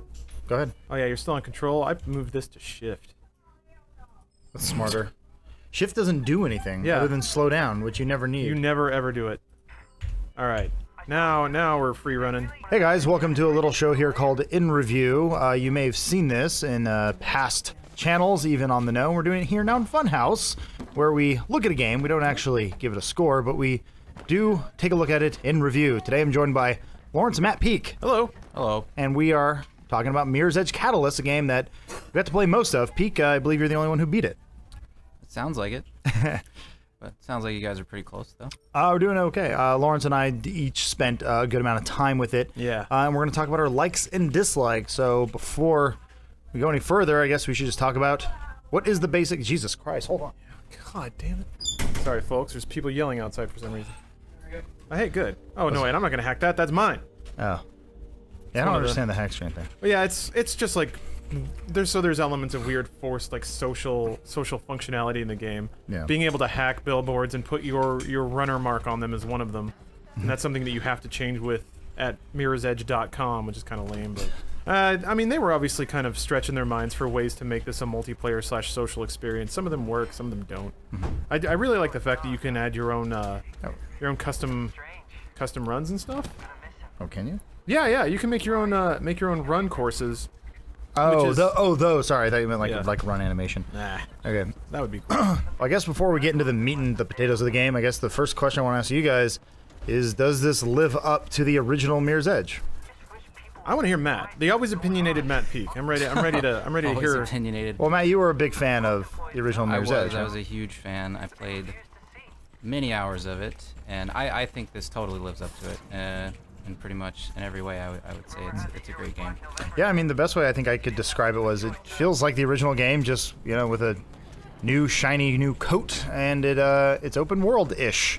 Yeah. And it just sort of feels like it's the old but new again. I don't know how to accurately describe it. I guess it's like really, if you were a fan of the original one, you're probably gonna like this, despite any of the negative reviews the game has been getting. I didn't think really any of those scores that I've seen on other sites really reflect what I played. No, it's strange. Whoop! Oh, look at him. I love the goofy ragdoll physics in this game. Adam, I think you said it best with the combat. It's a lot of stunt show action. A lot of dudes kind of goofily wandering into each other and making a big production out of ramming their head into a wall or something. Well, that's one of the really interesting things they did with this game was I remember it was always kind of off a little bit in the original Mirror's Edge. Let me know if I'm off base here or not, Matt. But anytime you used a gun, it always kind of felt odd. And in this game, I don't think I've ever used a weapon once. No, I don't think Well, you can. you can't pick up weapons in this game, I Yeah. don't think. Which I prefer. I thought it was actually a better way of The whole using. Makes Faith a better character, I thought. Yeah, the whole thing of the original game was, even though you could pick up a gun, the concept was like you're not supposed to. You're supposed to evade and counter and get out of there. So they really kind of brought that home in this one with you can't pick up guns. So. I guess we should backtrack a little bit. Story-wise, where does this even take place in, I guess, the Mirror's Edge universe? Is it a reboot? Is it a sequel, prequel? I was actually kind of unclear on that playing the game. Yeah, and I think a lot of people are unclear on it. So I was trying to talk about that with people, and people had different answers. So it's pretty clear this is a younger Faith, and that this setting is a little different as well. It's either different or just more fleshed out, depending on how you look at it. So I guess depending on your interpretation, it could be a reboot, it could be a prequel. I guess either. It's hard to say, honestly. Although to be frank, it's not like the events of the original Mirror's Edge are that consequential. Yeah, I was just thinking that there was nothing really that happened in the game. Most of the cutscenes were told through little like animated cel-shaded segments that for me were mostly forgettable. And in this game, it just seems like they kind of go out of their way to just tell a whole new story. And it has been, what, 10 years? So Yeah, it's been a long time. Yeah. I don't think anyone was looking for any, unanswered questions. And if you are, please let me know, and I apologize. Yeah. Well, I do appreciate that. So even though it's kind of hard to tell if this is like a prequel or an extending, I do like the fact that they made Faith a more interesting of a character. She's younger than she was in the original Mirror's Edge, and as a result, is kind of stupider, more brash, and obviously kind of damaged. Like the entire game is sort of teasing out this trauma that happened to her earlier in her life, and you get these like little flashbacks, and then as that kind of pieces together, you start to understand why she is like very defensive and kind of shitty to her friends and stuff like that, and just almost self-destructive in a way. There's a lot of that in the story as well. Well, getting into the broader sort of plot of Mirror's Edge Catalyst, it's this weird sort of, I think it's a story we've seen before where it's a sort of Orwellian future. It's very cyberpunk. Like there's the evil organization called the Conglomerate that owns every organization in the city of Glass. Like they basically they are the government. One of the things that I enjoyed about the story was that there's like forced employment. If you don't have a job at one of the Conglomerate's many corporations, they will ship you to a detention center, and that's where we see Faith at the beginning of the game. How beautifully millennial. Yeah, right. It's kind of edgy in that. Oh, why did you grab onto that, Faith? Come on now. It's one of those kind of. It's the same themes that are in a lot of science fiction and cyberpunk. The idea that the world is gripped by endless consumerism, and that there's a group of liberated minds out there that are fighting the system and trying to teach people that there's a better way to live. And these are the runners. They don't have jobs, and everybody in the world calls them leeches on society and things like that because they don't contribute. They haven't bought into the idea that everybody should have a job and shit like that. They just want to run, man. Yeah, but there's some cool fringe shit there. Like they'll talk about the Grey Lands, which is like outside of the city of Glass, where people just kind of live nomadically. Even the city itself is divided into multiple explicit castes. There's like low caste, mid caste, and high caste, and all that stuff is kind of spelled out when you're going through the different regions in the game. I don't know. There's as a dork for cyberpunk, it's a little stereotypical, but I like it. Yeah, I think the best comparison I could probably make to it is probably to a game like Assassin's Creed, where it is an open city and you can basically climb everything. Not so much in this game. Like I never really got the feeling that like if there's something I could see, I can get to it, because I would say the parkour elements are a lot more complicated and in my opinion, much more enjoyable. That's one of the best things about this game is just the overall mechanics. I agree. And Matt, don't let us talk over you here. Buddy. No, it's all good. You guys are saying things that I'm generally feel the same about. Yeah, it's a lot of fun to just run around, and especially when you kind of get that, whatever you call it, maintain your focus shield, and you're just kind of running and free running. It's a lot of fun. Yeah, so you can see that on the bottom of the screen. There's that white bar that fills up while you're moving. That's a shield. It's a literal shield. So when you're fighting people, it actually forces you to stay on the move, to run around, to like hit and go, which really like helps amp up the action movie feeling of the game. When you're just like running on things while running, and then you jump up that, kick a guy, and then keep running, and you're like circling around this small area. I don't know. I really like that. Well, stuff. they've added just very few new elements. Most of the stuff that was in the original Mirror's Edge is there. Like, you know, you for us, we're playing on PC, so there's a button to hit Q, and you do like a quick 180 turnaround. yeah. That's like, you know, super helpful in a game like this. But also every time you land, you need to hit your basically like your land button. You need to either do a soft landing or a roll. Yeah. Otherwise, you'll lose like precious seconds, which usually means you'll win or lose a you know, a little run. And it's like when you really break it down mechanically, it's just like it's such a pure game when it is just it's very mechanically sound. Absolutely. It's one of the things that I mostly enjoyed about the game. I think. Yeah, go ahead, Matt. Sorry. I just said definitely. Yes, it is indeed. One of the most satisfying. I lost it. Just One of the like most satisfying. One of the most satisfying things I found in the game, and this is also the same sense that I had with the first one, is that it's really a racing game. So the joy of the game is finding a particular race that's really challenging, and by virtue of it being open world, now suddenly now suddenly it's not. So the original Mirror's Edge, every level was essentially kind of a straight shot through, and it was mostly about how like perfectly you could held all the buttons in sequence to navigate that course.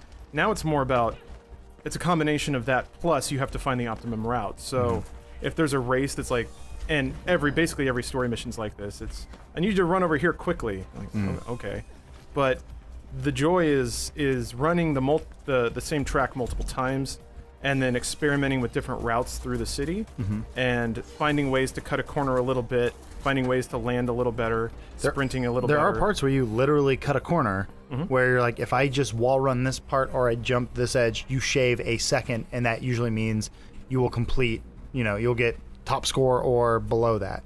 And they're actually going to this menu we see right now, where you see people's names. There were times where I would get distracted on a main mission, and I would just run a quick course, and I saw that Matt had done it previously, and he had beaten me by about like 3 seconds. And so I was like, I can do better, I can do better. And I probably spent a good hour just doing this. Like it added, you know, it meant nothing to the rest of the game, but I spent so much time on it just because I wanted the best Matt. And I thought actually that, you know, it sounds like such a gimmick, but it was one of the social elements of the game that I think added to it and kind of made it, it's not exactly a multiplayer game, but it has that element that gives a multiplayer feel. I totally agree. It brought out, I did that a couple times too, where I'd spent a good amount of time just doing this 20 to 30 second run over and over again, because I was only 3 seconds from the first place guy. I can do that, right? But it's actually very hard, especially once you find a route where you're not messing up.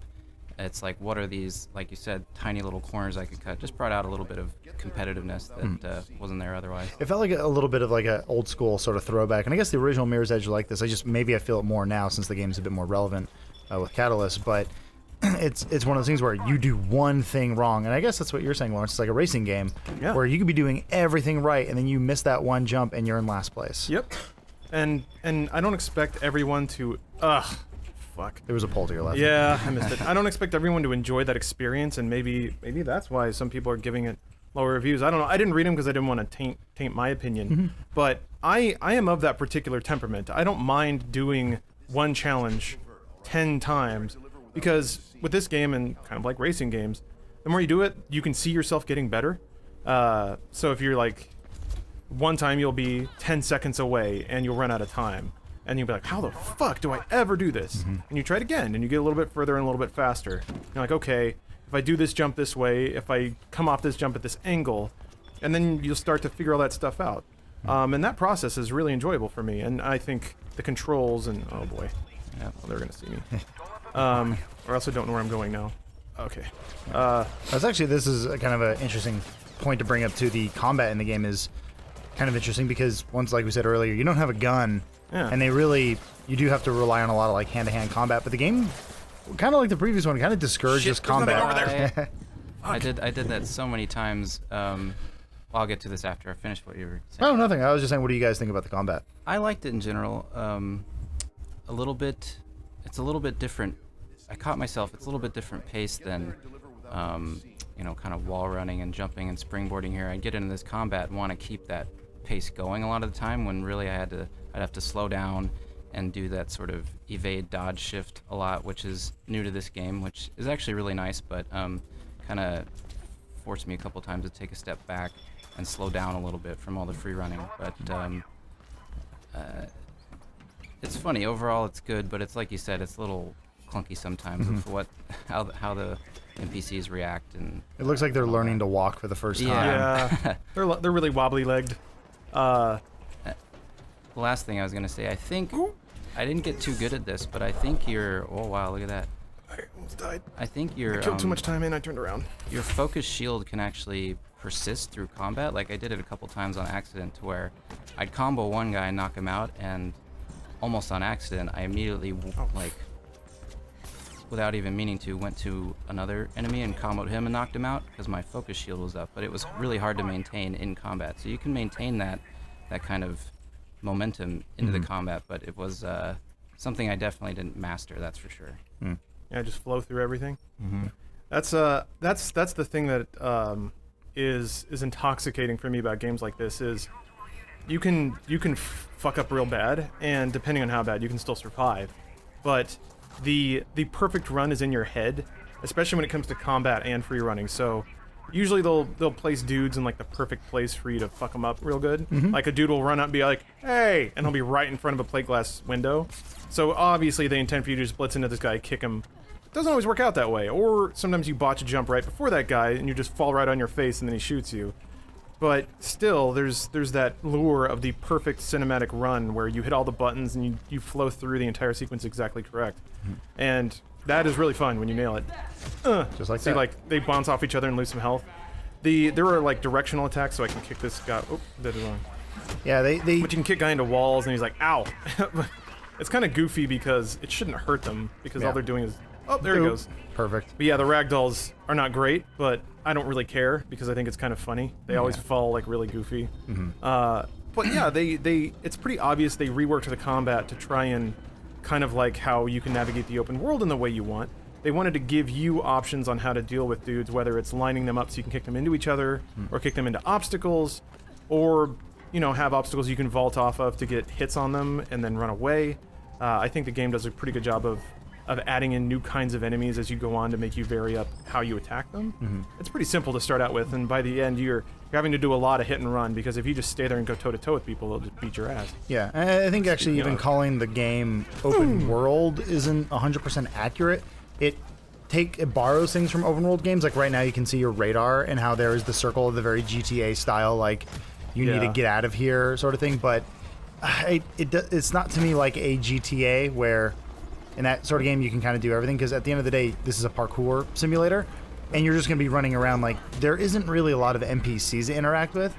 You can't just randomly go punch a random pedestrian. That's true, yeah. If anything, they try to expand the world a little bit. Like you can see more people walking, there's more cars and stuff like that, but there's always going to be the people you run into are just going to be people standing on a rooftop sort of randomly, and then you'll throw punches at them and they go, "What are you doing?" Yeah. Well, as the game goes on too, the like security level of the city goes up. So there'll be more enemies just kind of chilling on rooftops. You'll get into the security alert more often, and dudes will just kind of...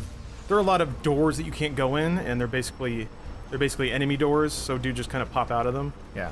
I don't think I want anyone to get the wrong idea of what they're saying when it is an open world game. Yeah, open world just means you can go where you want. It doesn't mean it's like... the world's not really full of vibrance. Yeah, all it really means is like they're not just going to drop you in the middle of a new location. It's like if there's a story and you have to go run to this building and like go demolish it or whatever, like set off a bomb or do this one thing. Like if there's a story-based mission, we're going to do that. You're going to go run to that building. You're not just going to hit a load screen and just show up of a helicopter, which is kind of cool. And then like they give you different mechanics in the game that allow you to get to certain locations that you previously couldn't, because it's like little things like just removing parts from a wall. You saw earlier there's like that little like Spider-Man zip line hook thing. You're dead. That's weird. Sometimes you'll drop off a zip line and she'll grab back on. Yep. That is so I have a few small complaints about the game. That's one of them. Faith is a little goofy legged sometimes. Sometimes you'll like get caught between two obstacles and she'll just be sitting there. Sometimes you'll hit jump and she just won't jump. It's going to happen a lot. Oh, really? So, I mean... It took me a while to get used to it, but once I got used to the timing of it, that happened less and less. But even still, it was frustrating when it did happen. Luckily, the checkpoints are pretty generous. If you die, it's not like it's right where you died. Bop you back too hard. Yeah. What are those dudes? I want to kick them. You gotta get out of there. Oh, here they come. I want to kick somebody. Okay. Ah, fuck it. But yeah, totally. There's a lot of freedom in this space, but if you look at the map, actually most of the city map you can't go to. Yeah, that is true. Yeah, you're right. And I feel so. It's weird, right? The original Mirror's Edge, I think, was most criticized for not providing enough gameplay experience for its $60. Mm-hmm. I can tell that they, see, like there's a quest giver, but you can't do shit to him. Yeah. I think they tried their best to make this more justifying of a full game purchase. See, like this is basically the end. Like, Well, in terms of side quests and like kind of little things you can do, there's not a lot of it. It's mostly run extra missions and get through the single player. Yeah. But at the end of the day, I think the game knows what it is, and it's just a semi-open world parkour simulator, free running. And there's not a lot of games like this. It's like this and what's the zombie game? oh, Dying Light. Yeah, it's like this and Dying Light. There's not really a lot of games that's a first-person free running, and so I don't know. I think Mirror's Edge honestly does it the best. I agree. And it's not that there's a whole lot of competition in that particular market. Yeah. Like you just said. See, it's like it's kind of goofy. Yeah. These are some of the easier enemies, so you don't have to try too hard. You can just. I think they just fell on each other. They did. So there's some cool stuff. Like the intent is there, even if the reality doesn't quite hit. One of the other complaints I have is that the game doesn't really tell you objectively what's faster. So let's say you're running up to the edge of a building. Mm-hmm. You got to drop. Do you jump, tuck, and roll into a sprint? Do you slide off the edge and then roll? What's better? I think what happens, or at least I figured out, is like you play around and then you find out what works for you. Yeah, it's up to you. Yeah. Well, it's up to you to a degree, but like the original Mirror's Edge, it had a time trial mode that actually told you what your speed was. Oh. So in that way, you could actually figure out what the faster stunts were, and that was the whole name of the game, is to finish some of those trials as fast as you could. So it was kind of a bummer in this game. There's no real indicator, aside from watching other people's echoes and measuring yourself against that. Yeah. What the better move is. I think that might be something too that I would ideally hope that the community like kind of figures out. Like one of the things in this game, right now I have runner vision set to classic, which all it does is really highlight red objects in the world for you to go to. Doesn't give you that trail. In the base version, they give you this trail that essentially tells you how to play the game. Mm-hmm. It's not always actually correct. It's just sort of the safest route. I got a little sick of that, and I was like, I kind of want to figure this game out for myself, and I found it to be much more enjoyable when I turned that off. For me, a big thing for those of you who play on a console with a controller or on a PC with a controller, such as I do, this version at least has an alternate control scheme. In the original, it was just one control scheme and that's it, and left bumper was your jump. That's it. Whereas in this game, you can map it to A, which for me is a lot more natural. So I think that's a really nice thing. They have a couple alternate control schemes in this. It's a good plus. Small thing, but it's nice. So I guess the ultimate question, especially given the original Mirror's Edge, is this game worth $60 to you guys? I think it really comes down to the fact that if you're someone like Matt Peak and you were a big fan of the original Mirror's Edge, and you're probably going to play the game regardless because you've been thirsting for something like this for almost 10 years now. So, and I'm actually one of those people too. I really enjoyed Mirror's Edge and I wanted this game. I'm happy to pay $60 for something like this because Shock fisters. there's really no other game I think that offers an experience like this. And with everything, with the visuals, the gameplay, the graphics, everything, I think it's a solid purchase. I think it's a good game. Yeah, I think so too. I think it's the right game for the right kind of player. If you're the type who enjoys racing games, if you enjoy setting a goal for yourself and then trying to realize, I gotta get out of here. I was fucking around too much. If you enjoy setting a goal for yourself and then practicing the same thing over and over again until you hit that goal, then you'll I think have a lot of fun here. Doing the races, climbing up the leaderboards, that's very satisfying for the right kind of player.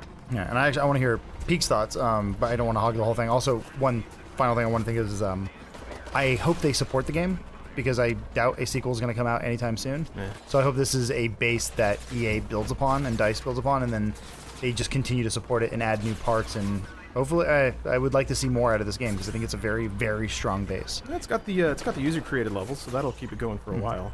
If you're the kind of person who wants to do that stuff. Yeah. Yeah, totally. I think it iterates beautifully on the concept of what was put forth in the original game. I think all that's there and evolved, and I think it's really good. And yeah, just like you said, I hope they support it. There's a lot I think they could add to it. It's great that users can make their own stuff and put it in there. But I think there's also a lot of room for DICE and EA to support it too. So yeah, I think it's totally worth it. Cool. Well, there you go. That's our first episode of In Review here on the Funhaus channel. Thank you for we watching. didn't give it a goofy rating. I give it 8 mirrors out of edge. Ooh, that's a lot of edgy mirrors. But each edge is only a half, so do that math. I'm gonna give it 3/4 of a really complicated circuitry forearm tattoo. I'll give it 24 out of 25 little flying drones. A lot of drones, man. If you did like this episode, let us know, share it, just send it to a friend, let us know, because we actually like reviewing games. We don't like giving them scores, but we're more than happy to, tell you what we think and give you our thoughts, especially more reasons to get Peak on here. Yeah. It's always a good excuse. Simmer down, Peak. Yeah, hey, I need you to settle down, buddy. I gotta start playing more games. That's right. Yeah, always a good excuse. Anyway, thank you for watching. We'll see you next time. I'm running so fast. Bye. Run. Don't die. Don't fall. Don't fall. Oh, almost fell. That's a good show.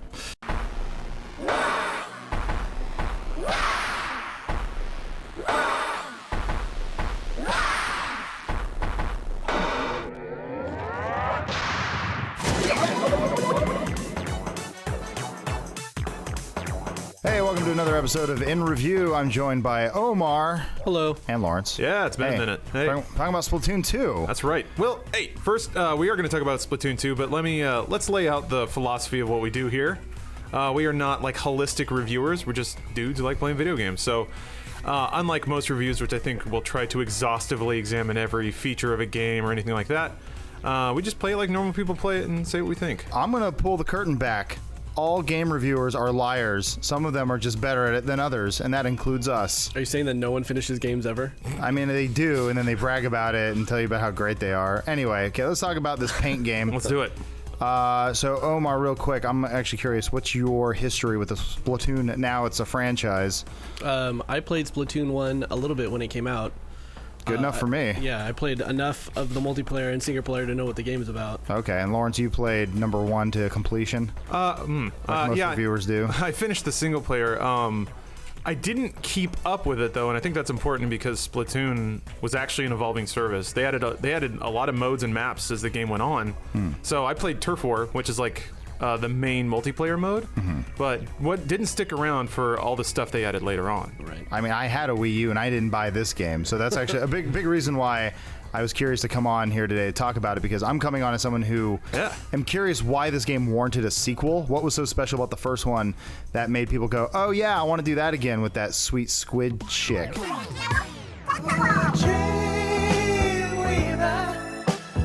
I guess we should delve into what the what the hell is the game? Right. Like, what is the story of Splatoon? In terms of story, it's more of a setting than a story. You're in a world of cross-hybrid ocean creatures. You play as an inkling, which is a weird squid child creature. Yeah. Because it's not a squid. They turn into ink. Yeah, they turn into squids that can swim in ink, Omar. No, please. but they when you go through the grates and stuff, you're like, you are ink. No, you're just a squid that goes through Real grates. quick, Omar, you're in your 30s. I just want to make sure we're all on the same page. There's kind of a fundamentally unique mechanic. So you spray your little ink gun, it inks the ground, and then you hold the left trigger to turn into a squid, and when you are a squid, you swim faster through your own color. And you also refill your ink. So that's how you reload and also how you traverse. I always thought it was really funny that you shoot your ink and then you refill by swimming through the same ink. It's like infinite, perpetual motion. Yeah, we solved the energy crisis with ink.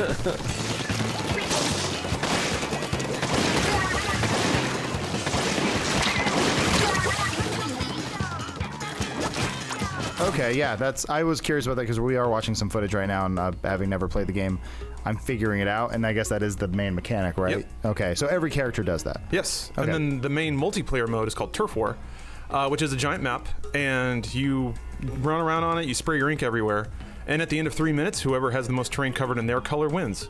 And it sounds really basic, but there's so many layers to it. There's different kinds of weapons. There's long-range weapons, short-range weapons. There's paint rollers that are designed to cover ground. There's like sniper rifles that are designed to, the verbiage is splat your enemies because, family friendly. Yeah, they charge up weapons and stuff. Yup. And then it almost gets into MOBA-like mechanics where the fights aren't as important as your uptime and what you're doing in a given match. So splatting an enemy is not as important as just making sure that they're not doing anything for a while so you can cover more ground. And then this Splatoon 2 also has a super system. It's kind of similar to Ultimates in Overwatch. As you cover ground, you gain points, which fills up a meter, and then that lets you do a super move that's baked into your loadout. Your gun, your sub-weapon, which is like a grenade type of item, and then a super. So then it's weird because then matches start to fall into this rhythm where you know, okay, if I follow this way through the map and I cover this amount of ground, I'll know I'll have my super at like the 20-second mark, and then I can use that to win the first engagement with the other team when we clash in the middle of the map. And then once I do that, then I have the next 30 seconds to clear more of the map and then set up these traps where I can ink something and I know that's going to draw their attention, and then I can hide around a corner and grab them when they walk out. It's shockingly deep.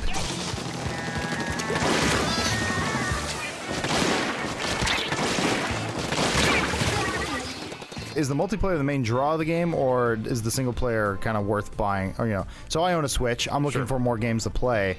Is this something that I could enjoy if I don't have an online connection, like I'm on a plane or something? Not for long. Yeah, not for long. The first one for sure. Like the single player stuff in the first one that I played, it was just like the little puzzle map stuff. Yeah. It was like Captain Toad's kind of thing where it's like a 3D platformer and you have to solve a puzzle and then you get to a little boss fight at the end or something. More or less. For me, it's much more similar to like Mario Galaxy, where there are sections of platforming and like a little micro challenge. You have to navigate these blocks and shoot this enemy, and then you hit a launch pad and go off to the next section. It's basically a good trainer for multiplayer. Okay. The main draw is the multiplayer. Correct? Absolutely. Okay. And in that regard, I think Splatoon 2 is pretty great. If for no other reason than it is the kind of game that it is on the Switch, which means you can take it to a hotel, just play a round or two.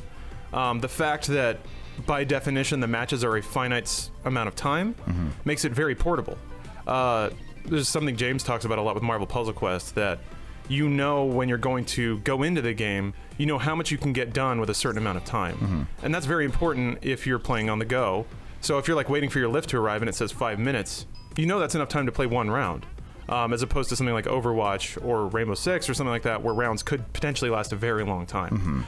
For the Switch, there's no other game like this right now. There's no twin stick shooter that is competitive and multiplayer and well made. I have a question about that with the Switch. Is this just another... Is this a true sequel in the sense that we had Mario Kart come out on Switch and it's just a re-release? Yeah. It was basically, oh, I had a Wii U, it kind of sucked about a Switch. Oh, the Switch is better, it's more portable, I can take it with me. Now it seems like Nintendo's just sort of re-releasing a lot of the old games already. Is this just a reskin, or is it legitimately a sequel? It's a... Would you call it Splatoon 1.5? Maybe. It depends. It's tough with multiplayer shooters because it depends entirely on what's important to you. I mean, it's got new maps, it's got new guns, it's got some new mechanics. They changed up some of the original guns. So just as a micro example, there's something called the ink roller, which is normally a traverse, like it's meant to cover ground quickly. But now when you jump and do it, you can sling a vertical column of ink, which helps you traverse faster. Didn't happen in the original game, so it's like they're adding tools to familiar weapon types to change how you play with them. Okay. So if you got that much into Splatoon 1, those differences will mean a lot. If you just played a few rounds and you're like, oh, this is neat, but maybe not for me, it's possible Splatoon 2 won't be as visibly different as you might want. I mean, it sounds just as much of an upgrade as like the next Call of Duty is from the one previous. Right? Kind of, yeah. And to that point, it does have a new mode. There's a co-op mode called Salmon Run, which is like, it's kind of a half thing. It's only on one map, which is kind of a bummer. But it is fun, and it can get pretty intense. And that's sort of the, if you don't feel like playing competitive, you can play Salmon Run. But as usual with Nintendo, there are a few hitches. It's only, if you want to play online, you can only do it during timed events. So Salmon Run will open for a certain amount of time, and then you can matchmake with friends and you can do all that stuff. But you can't play it whenever you want unless you're local. And also, every time you play Salmon Run, for the duration of that event, you can unlock rewards like gear and stuff for multiplayer, because gear has different abilities on it. Like your ink will recharge faster, your gun will be more powerful, stuff like that.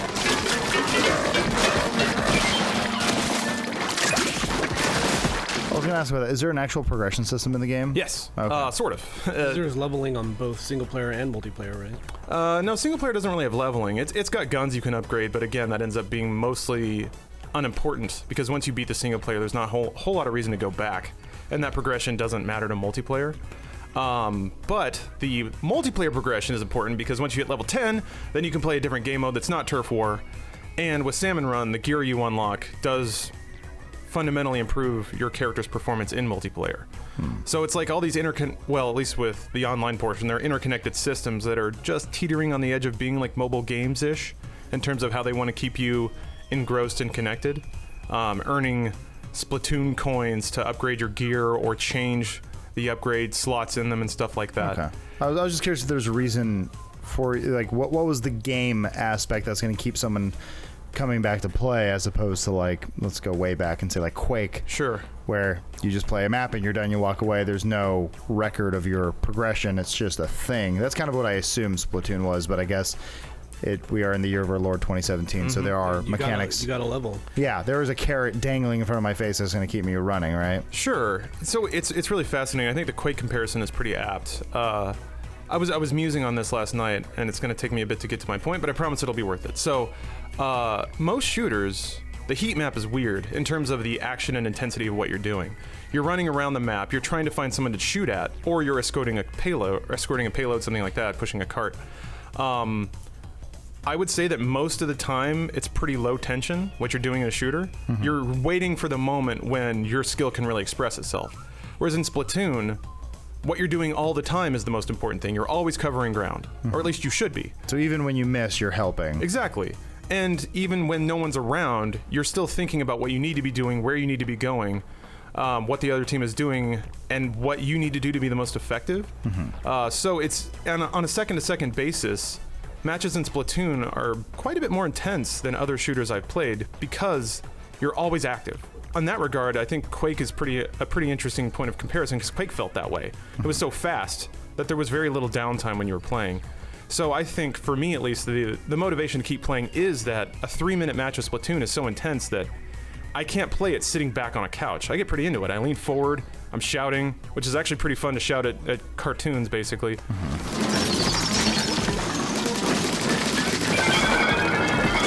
Don't you need an insanely convoluted headset in order just to talk to other people? You do, which is garbage. I'm not gonna lie, that's stupid as hell. But I also don't care to talk to anybody, so it's a non-starter for me.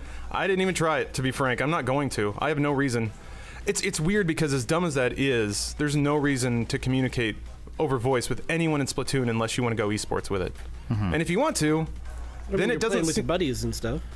Yeah, I guess if you just want to shoot the shit, but then you have no reason to use Splatoon's voice service.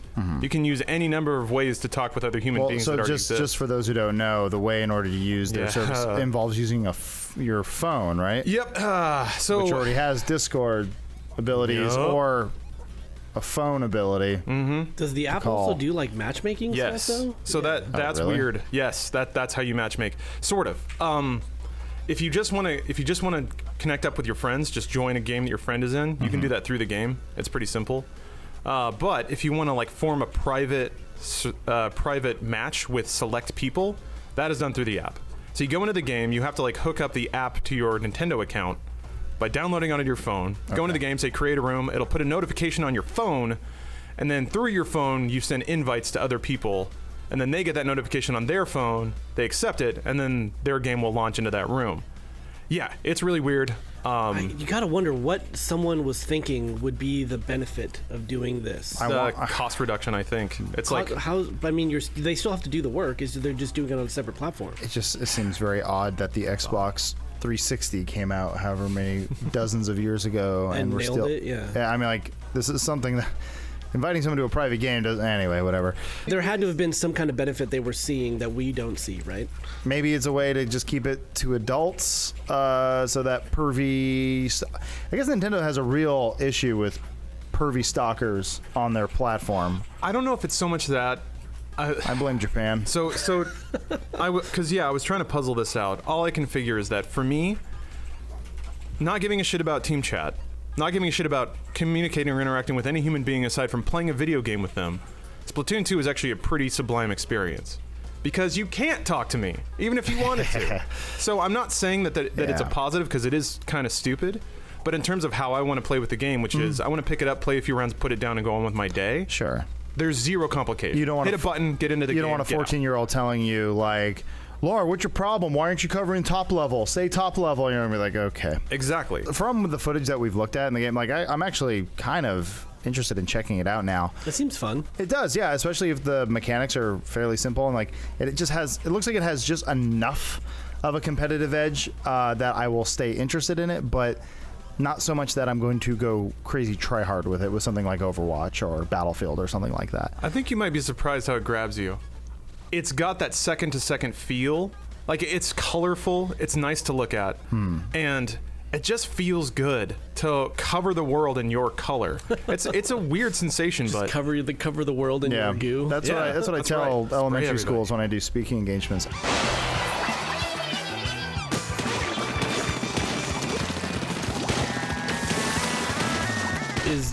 Is there still a town that you have to do all your shit in the beginning? There's a hub, but do you have to like go into separate buildings to like upgrade one thing versus another? You do, but there's a jump list now. Okay, so there's a jump menu. now. It's super fast. You can get anywhere with 2 hits of a button. Is there Reaver stuff happening in that world? Yes. So when you'll see other Inklings around Inkopolis. God, I say this shit. There's totally the same setup where they can go to a little mailbox and draw up little pictures. And it's actually a pretty great and cute way to express community and culture, because those also appear in matches. There will be billboards with people's drawings on it that are like flickering and stuff. As a semi-old dude, this game is super 90s. Like, it's very Nickelodeon slime. It's very hip-hop. Like, the culture is like baggy hats and like button-up polos, backwards jeans. Maybe that stuff's just coming back, and you were ahead of the curve the whole time. No, it is. It's hitting the cultural wraparound. Like, even the maps have like skate ramps and vert ramps in them. Noticing that, yeah, very Rocket Power. Yeah, it is essentially a Tony Hawk's Pro Skater shooter, in the way that you like. Basically, when you hold left trigger and turn into squid mode, you're essentially on a skateboard, and you can grind rails, you can climb ramps, you can do like tricks, you can jump around people and shoot them from behind. It's very acrobatic. Shoot out up into the air and do stuff. Yeah, it's I don't know. It's a very unique kind of game. Not only because it's a very playable and pretty competitive and pretty tight shooter on the Switch, but also for its art design, its music, its style. It's got a lot going for it. Are the maps still? Are they still limiting based on like time? What's available for you to play? Yes, and I'm glad you asked about that. So, not a lot of people knew what to make of that when Splatoon 1 came out. In a given mode, be it Turf War or there's like a tower control mode that unlocks when you hit level 10. Haven't even played that yet because I just hit level 10 last night. Any mode in a given week has only 2 maps, but the next week it rotates out. And I think the total map pool is around 7 or 8. I could be wrong about that. Is that how long the maps would stay in the first one? Yeah, I think it was weekly. I could be wrong, probably wrong, but I think the maps rotate out every week. And that seems bad, but with competitive shooters, a week is about enough time to really learn a map. So in like review session, they were changing maps every day. I don't know that they're going to do that when the game comes out. There is actually a schedule in the game that tells you how long your current map rotation is going to be where it is and when the next ones are coming. But that's what makes it really weird to evaluate on a mathematical basis how much content is in the game. Because with Splatoon 1, it started off not having a whole lot to it, but immediately they were rolling out new content. And I expect that's what's going to happen with Splatoon 2. It feels kind of like a mobile game on a console. Kind of. Yeah, it seems kind of, no, I'm saying that in actually a positive way. It's like the best of both worlds where there's enough little content that seems to be swapping in and out, and that be the maps, but it's enough that you go, oh, something new. Since we always talk about it, games are pretty much a service now. You need something to keep people coming back, otherwise they get bored. Yeah. Seems interesting.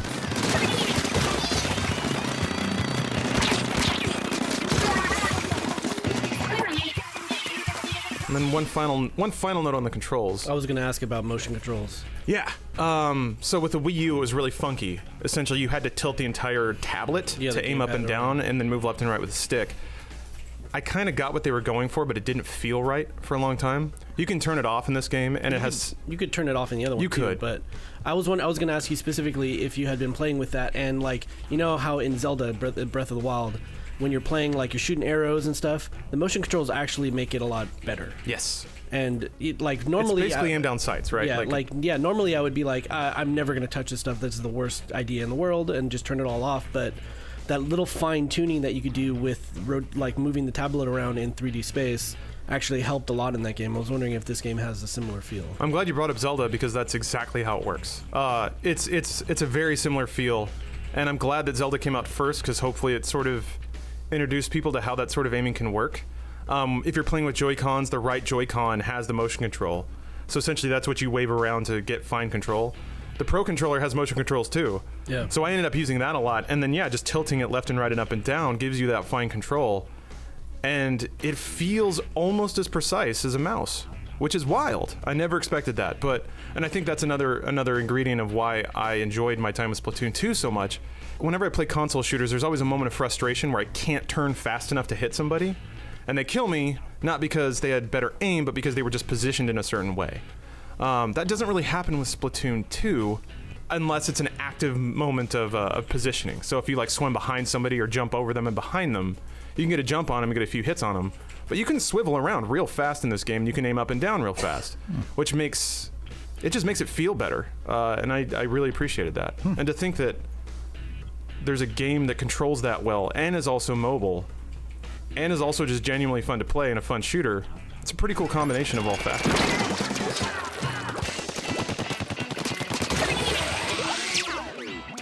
So that's about it for our episode of In Review, talking about Splatoon 2. Lawrence, you played it to, I guess, what we could call completion.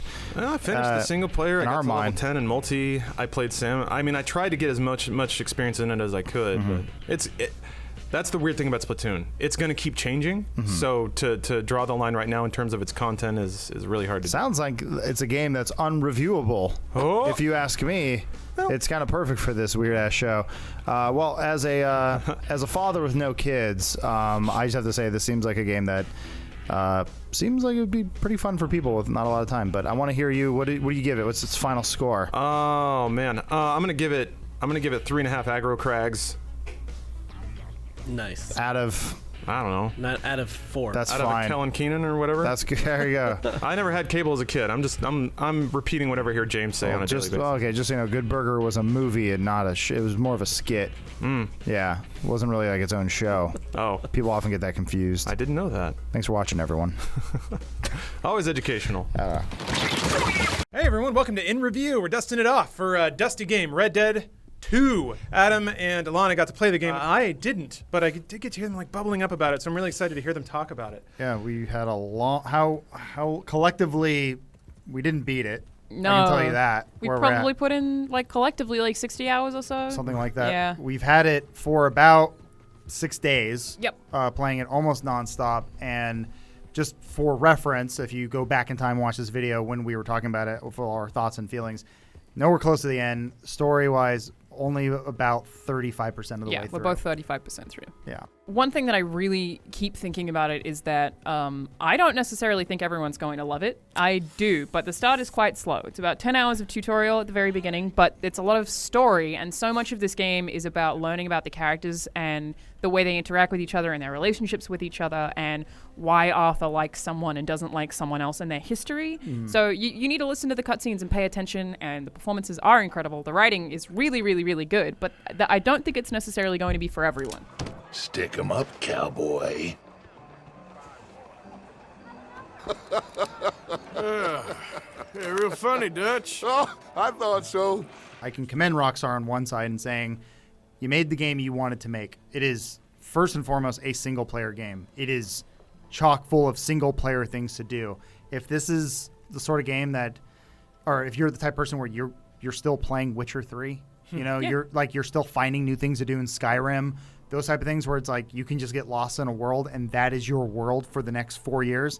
It is a perfect game. Even the different towns that you sometimes go to have sort of their own backstories and their own culture. Like there is a town that is like, yeah, they seem kind of racist around here. They just have these individual cities that have different cultures, and it's a thing that I'm really enjoying because so much of it is getting lost in this world. And I know Rockstar said we wanted them to be games to play as much as locations to visit. And I identify what each of these locations are. I know the people from this town are like this, and the people from this town are like this. I know someone in the gang did something here, and I remember them doing that, and the people in the town will remember them doing that. It feels very alive, which is great because it's also the most detailed open world I've ever encountered. Like, there's no question there. Yeah. The blades of grass on every hill, like the flowers are different in one area versus another. The sunsets in the west look different to they look in the east. Like, it's so detailed to the extent that you could just wander around forever and be like, all right, interesting new things to find. And they have random encounters and strangers as well, so there literally are random quests populating the world too.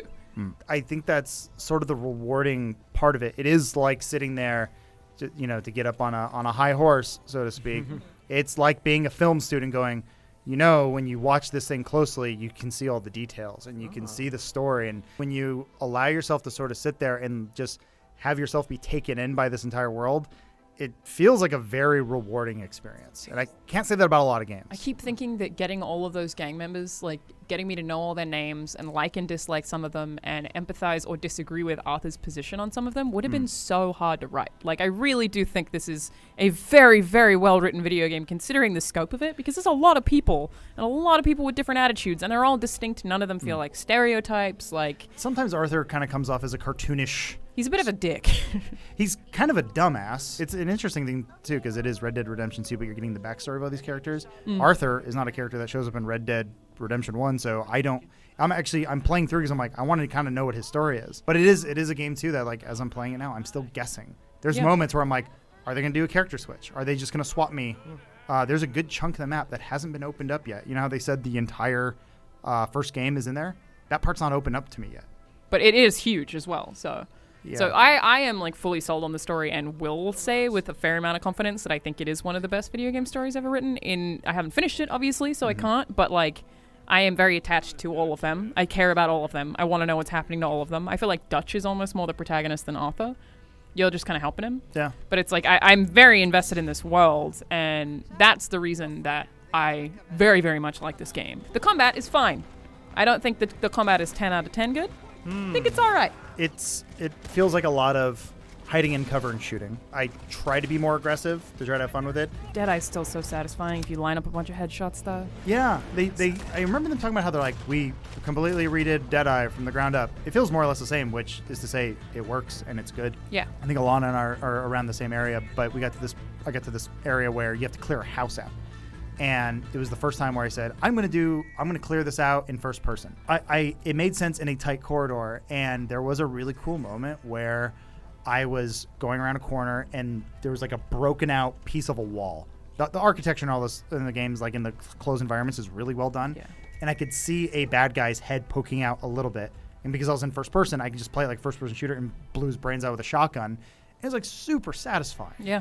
And I never felt that way in GTA, where I was like the shooting makes me feel really good. This is like, I feel good when I'm feeling better as the game is progressing, and that's like, it's such a weird feeling to describe. Yeah, so you're hitting on something that's been kind of gnawing away at me. I think it's assumed that most people play Rockstar games or open world games because of the open and free nature about it. You can go and be a dick, you can like stack up things, you can steal every pillow in the land.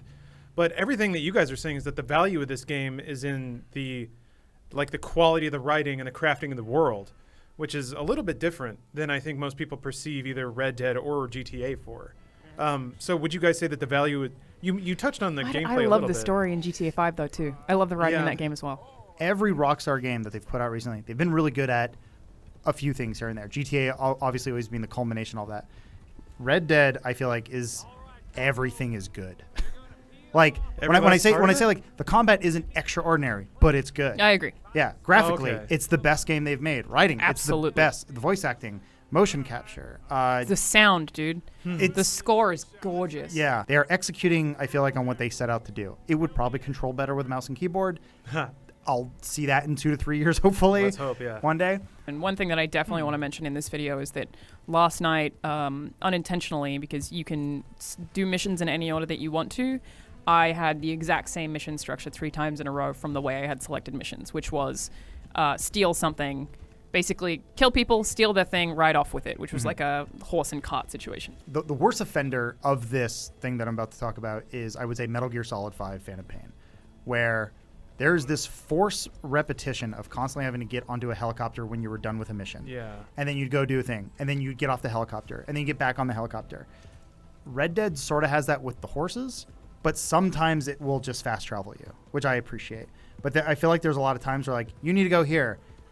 It would be nice if there was a warp to camp. There is a hell of a lot of horse riding, and Yeah. I recognize that it's a cowboy game, and that sounds stupid. I know that is realistic, but man, do you do it a lot. So sometimes it's a story delivery vehicle, right? Like yeah, they but a lot of talk. time it's not. Yeah, so you're just watching people silently ride through the wilderness? You by yourself are silently riding And to a there's- quest objective through the wilderness. I do appreciate they put in a cinematic camera option where you just hold the back button. We played on Xbox One. That was, I guess, another thing I should mention. Yeah, we played it on a 1X. Yeah. I played in 4K on a 65-inch TV with HDR. It's beautiful. It is the most beautiful game I've opened. I guess open world or otherwise, I can't really think of anything else that looks as good as this. No, I completely agree. Final Fantasy It's 15, so Horizon detailed. Zero Dawn. It looks better. I think it does. Yeah. But like, the cinematic camera is a nice touch. So like, you'll go on these long rides and you just hold it. But then, I guess that's also meant for you to get lost. But like, when you're trying to get to your destination, it's like, and maybe I missed it, but like, there are stagecoaches and stuff. But I've never seen any of those say take you to camp.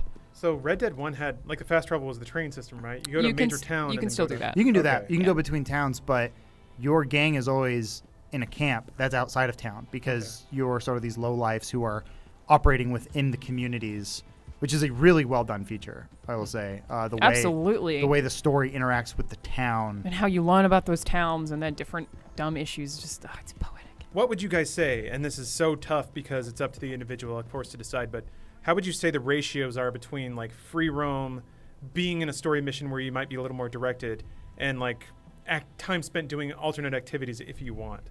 Like let's just say you wanted a mainline only main quest stuff. Mm-hmm. What would the trade-off be between just silently being on your horse and running through houses shooting people? It's really, really hard to say. Yeah. Because Yeah, you it's can do it however you want to. Yeah. Okay. And then the other part of that too, which is a smart thing they did, is you bond with your horse, and the horse has permadeath, as I've been told. I've been really good with my horse. Yeah, me too. But you like level up your bond, and the horse will actually be able to do extra moves, which is like Drifting. has like a cool drift ability that you get at maximum bond, but like you can rear on command. I physically cringe when I get my horse hurt. So do I, because sometimes I'll run head first into a tree and be like, oh no. Yeah, that will happen. Yeah. And I think that's just a sign of a really good game when you feel a personal connection to something that you know as a perfectly functioning adult is not real. Because you're also building up a lot of different things over the course of time. Like, of course, you're bonding with horses, you're saving money so that you can buy new stuff that will upgrade everything that you have. Like, several of the missions, maybe you'll rob a cart or something that has a bunch of high-level rifles in it. So you are just, like, naturally progressing in a way that I think is also impressive because it doesn't feel too video gamey. It's not like, level up. Like, sure, you have that with stamina and stuff like that, but a lot of it is you got a stronger weapon because the story decided that you were this amount of hours in, and then we'd, like, sort of candidly, naturally, organically gave it to you. And I like the way that it evolves itself seemingly with, like, the perfect amount of time, which is crazy because in theory everyone's going to play it, like, differently. Like, people will spend a lot of time in the open world doing different things. And, like, I try to go for every stranger mission I see on the map, the question mark. I feel compelled. Yeah. It's a weird thing where You don't have to. There are tons of side objectives. Like, there's effectively like a fishing challenge. I've been trying to win 5 rounds of every poker game that I come across in a bar because that's a challenge. Like, try not to give away too much, but there's lots of, like, different things for you to try to accomplish, and you can do them whenever you want to, and it doesn't punish you for doing a certain thing at a different time. If you spend too long away from the gang, they'll mention it occasionally. They'll be like, "Where you been? What you been doing, buddy?" There have been moments where I've just done sort of side missions with random characters where, like, we're gonna rob a house. That's like just sort of like a continuous side mission thing you do, and then there's just like different kind of interesting folk that you rob.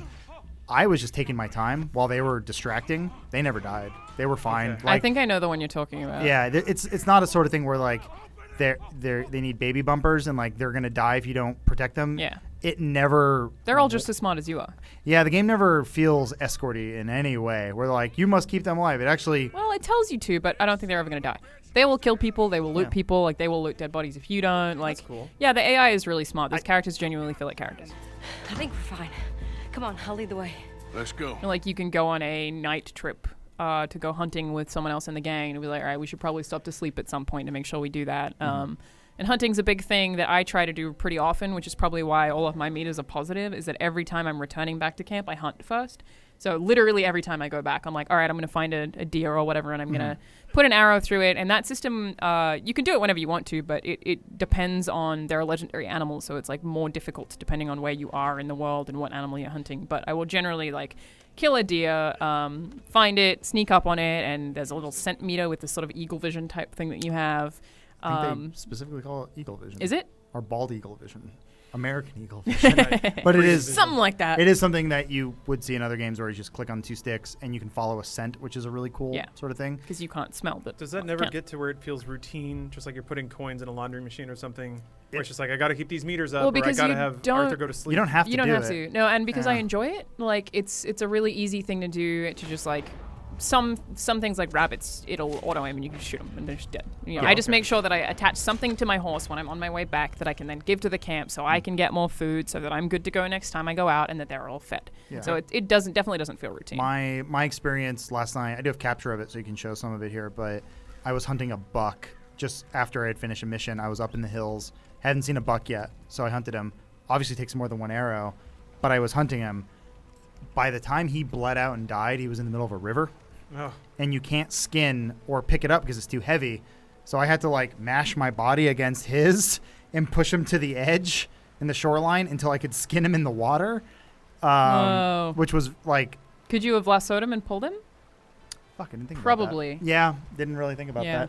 I just got off my horse and I was like trying to hunt him. But like that was one of those like unique moments that I don't know if anyone else will have to deal with. Yeah. Where I didn't realize that was a mechanic in the game that an animal will bleed out after a while. Yeah. After you put a couple of arrows into it, because you can dead eye with a bow and arrow, and so you get a headshot, you get a clean kill, and that makes the pelt better, and you get a better resale value for it. And then, like you're saying, it's completely optional, but it's like you can make the camp look a little bit nicer by putting some skull and bones up on here, and like it does nothing except look kind of cool. Well, it's the same as I like doing that stuff. Like every time that I'm dirty and I pass a town, I will go have a bath. I try to keep my hair pomaded, so it's like I always look well kept, and I will make sure that I shave to the same rate all the time. When it grows, I'm like, all right, time to shave. Like I'm just doing all that stuff. Fun thing I learned just last night. Once again, this is after like 30 hours of playing. You can shave at camp, but it's going to be a very basic shave. If you go into a town, you can get a more made-up shave. Yeah. So there are like different styles you can get, and do people react to you differently if you're like dirty or stinky or sleepy? Yeah, they will react to you differently if you're dirty, or like if you're covered in blood or whatever. Yeah. How would you rate, like from hour 5 to hour 30? Are you more invested and excited now? Yeah, I'm more now. Yeah. Man. Yeah. The Stockholm syndrome's kicking in real hard these days. Like it's a weird thing to tell someone, but it's like there is a hump.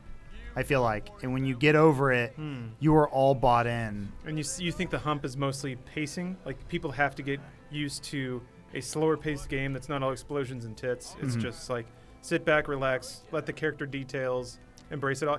I think like the Wild West itself, it is not a non-stop action trilogy. Again, I think it's more mature. It feels like a video game crafted, and I don't, maybe sounds lame, crafted for adults. Like it legitimately feels like enjoy this story of these people and enjoy it in a way that it should be told, and not just like action, tits, explosions. And they have those too, but it's not just It reminds me a lot of the way you're describing it. I don't know if kids would like this game. Reminds me a lot of books.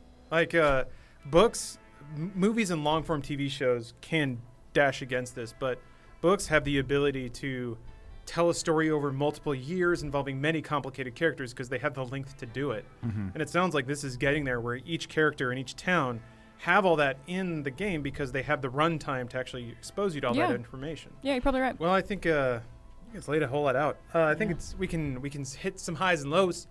From the sounds of it, you guys appreciate pretty much every aspect of the game, with the possible exception being the downtime of horse riding. Yeah, I mean, I have a few quirks here and there. I can't think of any. I've seen some glitches and bugs, like food floating, like animals disappearing or appearing in the background, but like there's very little I don't like about it. At the same time, I don't necessarily think everyone is going to adore it, but I do. I would say at this point in time, and like I am definitely someone who buys into hype, and I get very excited about things. whether I show it or not. At this point where I'm at, this is my favorite Rockstar game. Whoa. Me too. And I have enjoyed most of their games. They have put out very quality products, and it's especially for their open world catalog. It for me right now is blowing away GTA 5. You're right that the hype makes it tough to say, but I want to say this is one of the best open world games ever made, if not the best. Like, and I just played The Witcher 3 recently, and that previously would have been my favorite. But the world is just so much more detailed that I'm not confident. Ask me again in a month, but I'm like, well, we might circle back I think around so. to it. Well, damn, favorite Rockstar game. That is probably the highest praise I can imagine.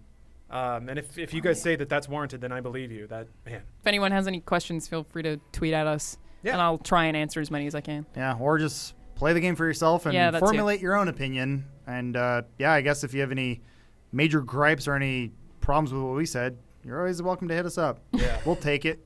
Block your ass. Also, if you want to see more, if you want to see like a kind of a wackier side of coverage of this game, we got a list on Gaming Weekly detailing some of the factors of the game you may not know about. So we kind of covered it holistically here, but that's kind of more goofy stuff. I guess piles of dead horses might show up there. Who knows? Maybe there's some cameos in the game you're not aware of yet. So yeah, go check that out. But yeah, thank you for watching this interview. Hopefully we'll be back with more games coverage with you shortly.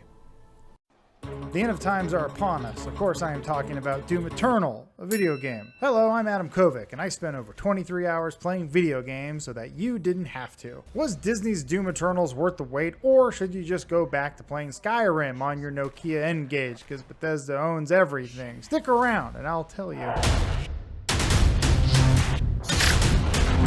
Doom Eternal picks up right after the first game. No, not the first game, the other first game. Yes, no, yes, that one. This new game might actually be a prequel, but who knows? Not this guy. Doom Man Manuel has come to Earth, and he's pissed. And you're probably wondering, why is he pissed? Well, because he hates demons and doody memes. Random. Kids love it. But let's be serious. This is a serious show after all. Doom is here because he wants to shoot stuff, and all that stuff left Planet Sinise and came here because we clearly have the best beaches. Go Hawks! Unlike the past Dooms, finally, we have a story. No, you go away. Doom actually has a central protagonist and sidekick. Go away. You don't belong here. In New Doom, we meet Doom's dad and his mom, and even his stepbrother, Optimus Prime.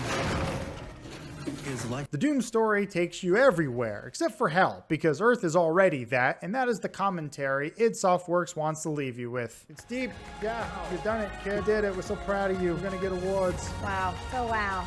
Amazing. So good. Wow. Did it. Woot woot doody doo. All in all, the story isn't good, and it isn't bad either. It's just that I've been really getting to reality TV, and I tend to watch that anytime people start making noise come out of their mouths. We give it a 9 out of 10 for having dads represented it accurately. Doom is all about the shoot, bang, whiz guns, shoot 'em up, kiddo. You got shotguns, plasma guns, shotguns, rocket shotties, bottle rockets, ice makers, whatever the hell this thing, chainsaws, and lightsabers. If you want to kill something, Doom does it right. That last sentence barely English, but if it doesn't matter. But it doesn't matter because you were just looking at this, and that. Oh boy, howdy. Look at him go. Go, Doom Man. Exquisite work. This is gigantic. Watch this 1.5 turn.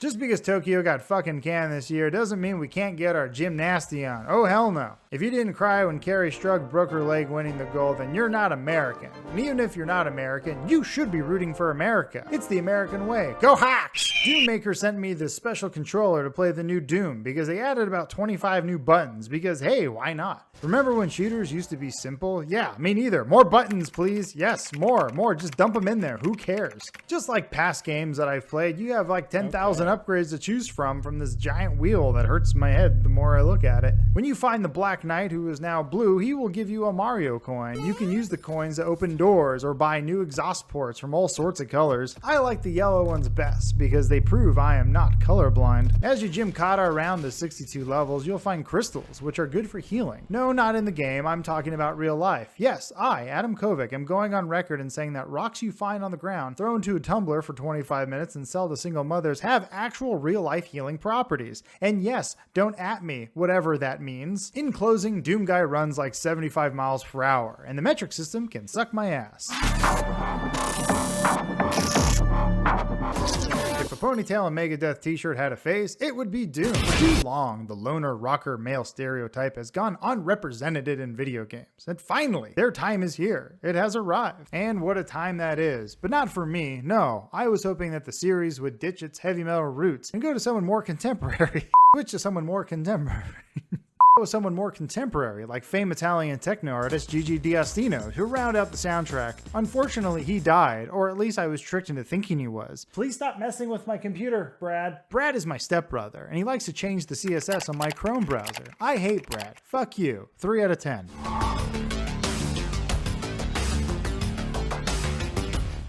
Playing a game like Doom, you gotta have graphics, and Doom sure has them. Hitting one of the many buttons gets graphics all over the place. Damn, look at those graphics. That's so Doom. The old Doom went for more of a grounded and realistic feel, but those days are doomed. So good news for you, some of the people who made the game finally got around to watching Who Framed Roger Rabbit on Netflix or Disney Plus because, you know, they're rich. New Doom is all about cartoons. If you're lucky enough to have one of those Disney monitors, you can play the game in high def R, which looks really good in real life, but terrible if you try to capture it. You're just gonna have to believe me when I tell you that I snuck into Brad's room, tried out his new computer monitor, and didn't look under his sheets at that penthouse that we stole from my dad's shed when we were 9 and 10 years old respectively. Wait a minute, why was Brad in my dad's shed when my dad was still alive? Hey, did you go in my room? Get out of Brad, I'm making a video. I told you stay out of there, didn't I? You're not my real brother, get out. That's it, I'm gonna kill you, make it look like an accident, just like I did with your dad. I knew it. The graphics were really good, and I recommend you give them a shot. Also, when your stepbrother admits to committing a crime, make sure you're actually recording. Oh well. Overall, the new Doom is better than old new Doom. Wait, hold on. Let me see what Reddit thinks before I commit to anything. Okay, right. Yeah, I'll be sure to say that. Got it. Ooh. That'll make me sound smart. Enjoy the game, but call it flawed. Got it. So new Doom is good, and if you wanted old Doom, you'll be upset, but that's okay. If you like story, lore, memes, and healing crystals, Doom Eternals is all that and a bag of chips, daddy-o. What took almost 10 years of getting back to what worked is now a bloated, cartoony mess. The exact thing games before it were mocked for, but you know what? They made it work, goddammit, and most importantly, proved to today's Fortnite-riddled YouTube youth that women's gymnastics is the manliest sport in the world. God bless South America. Good night.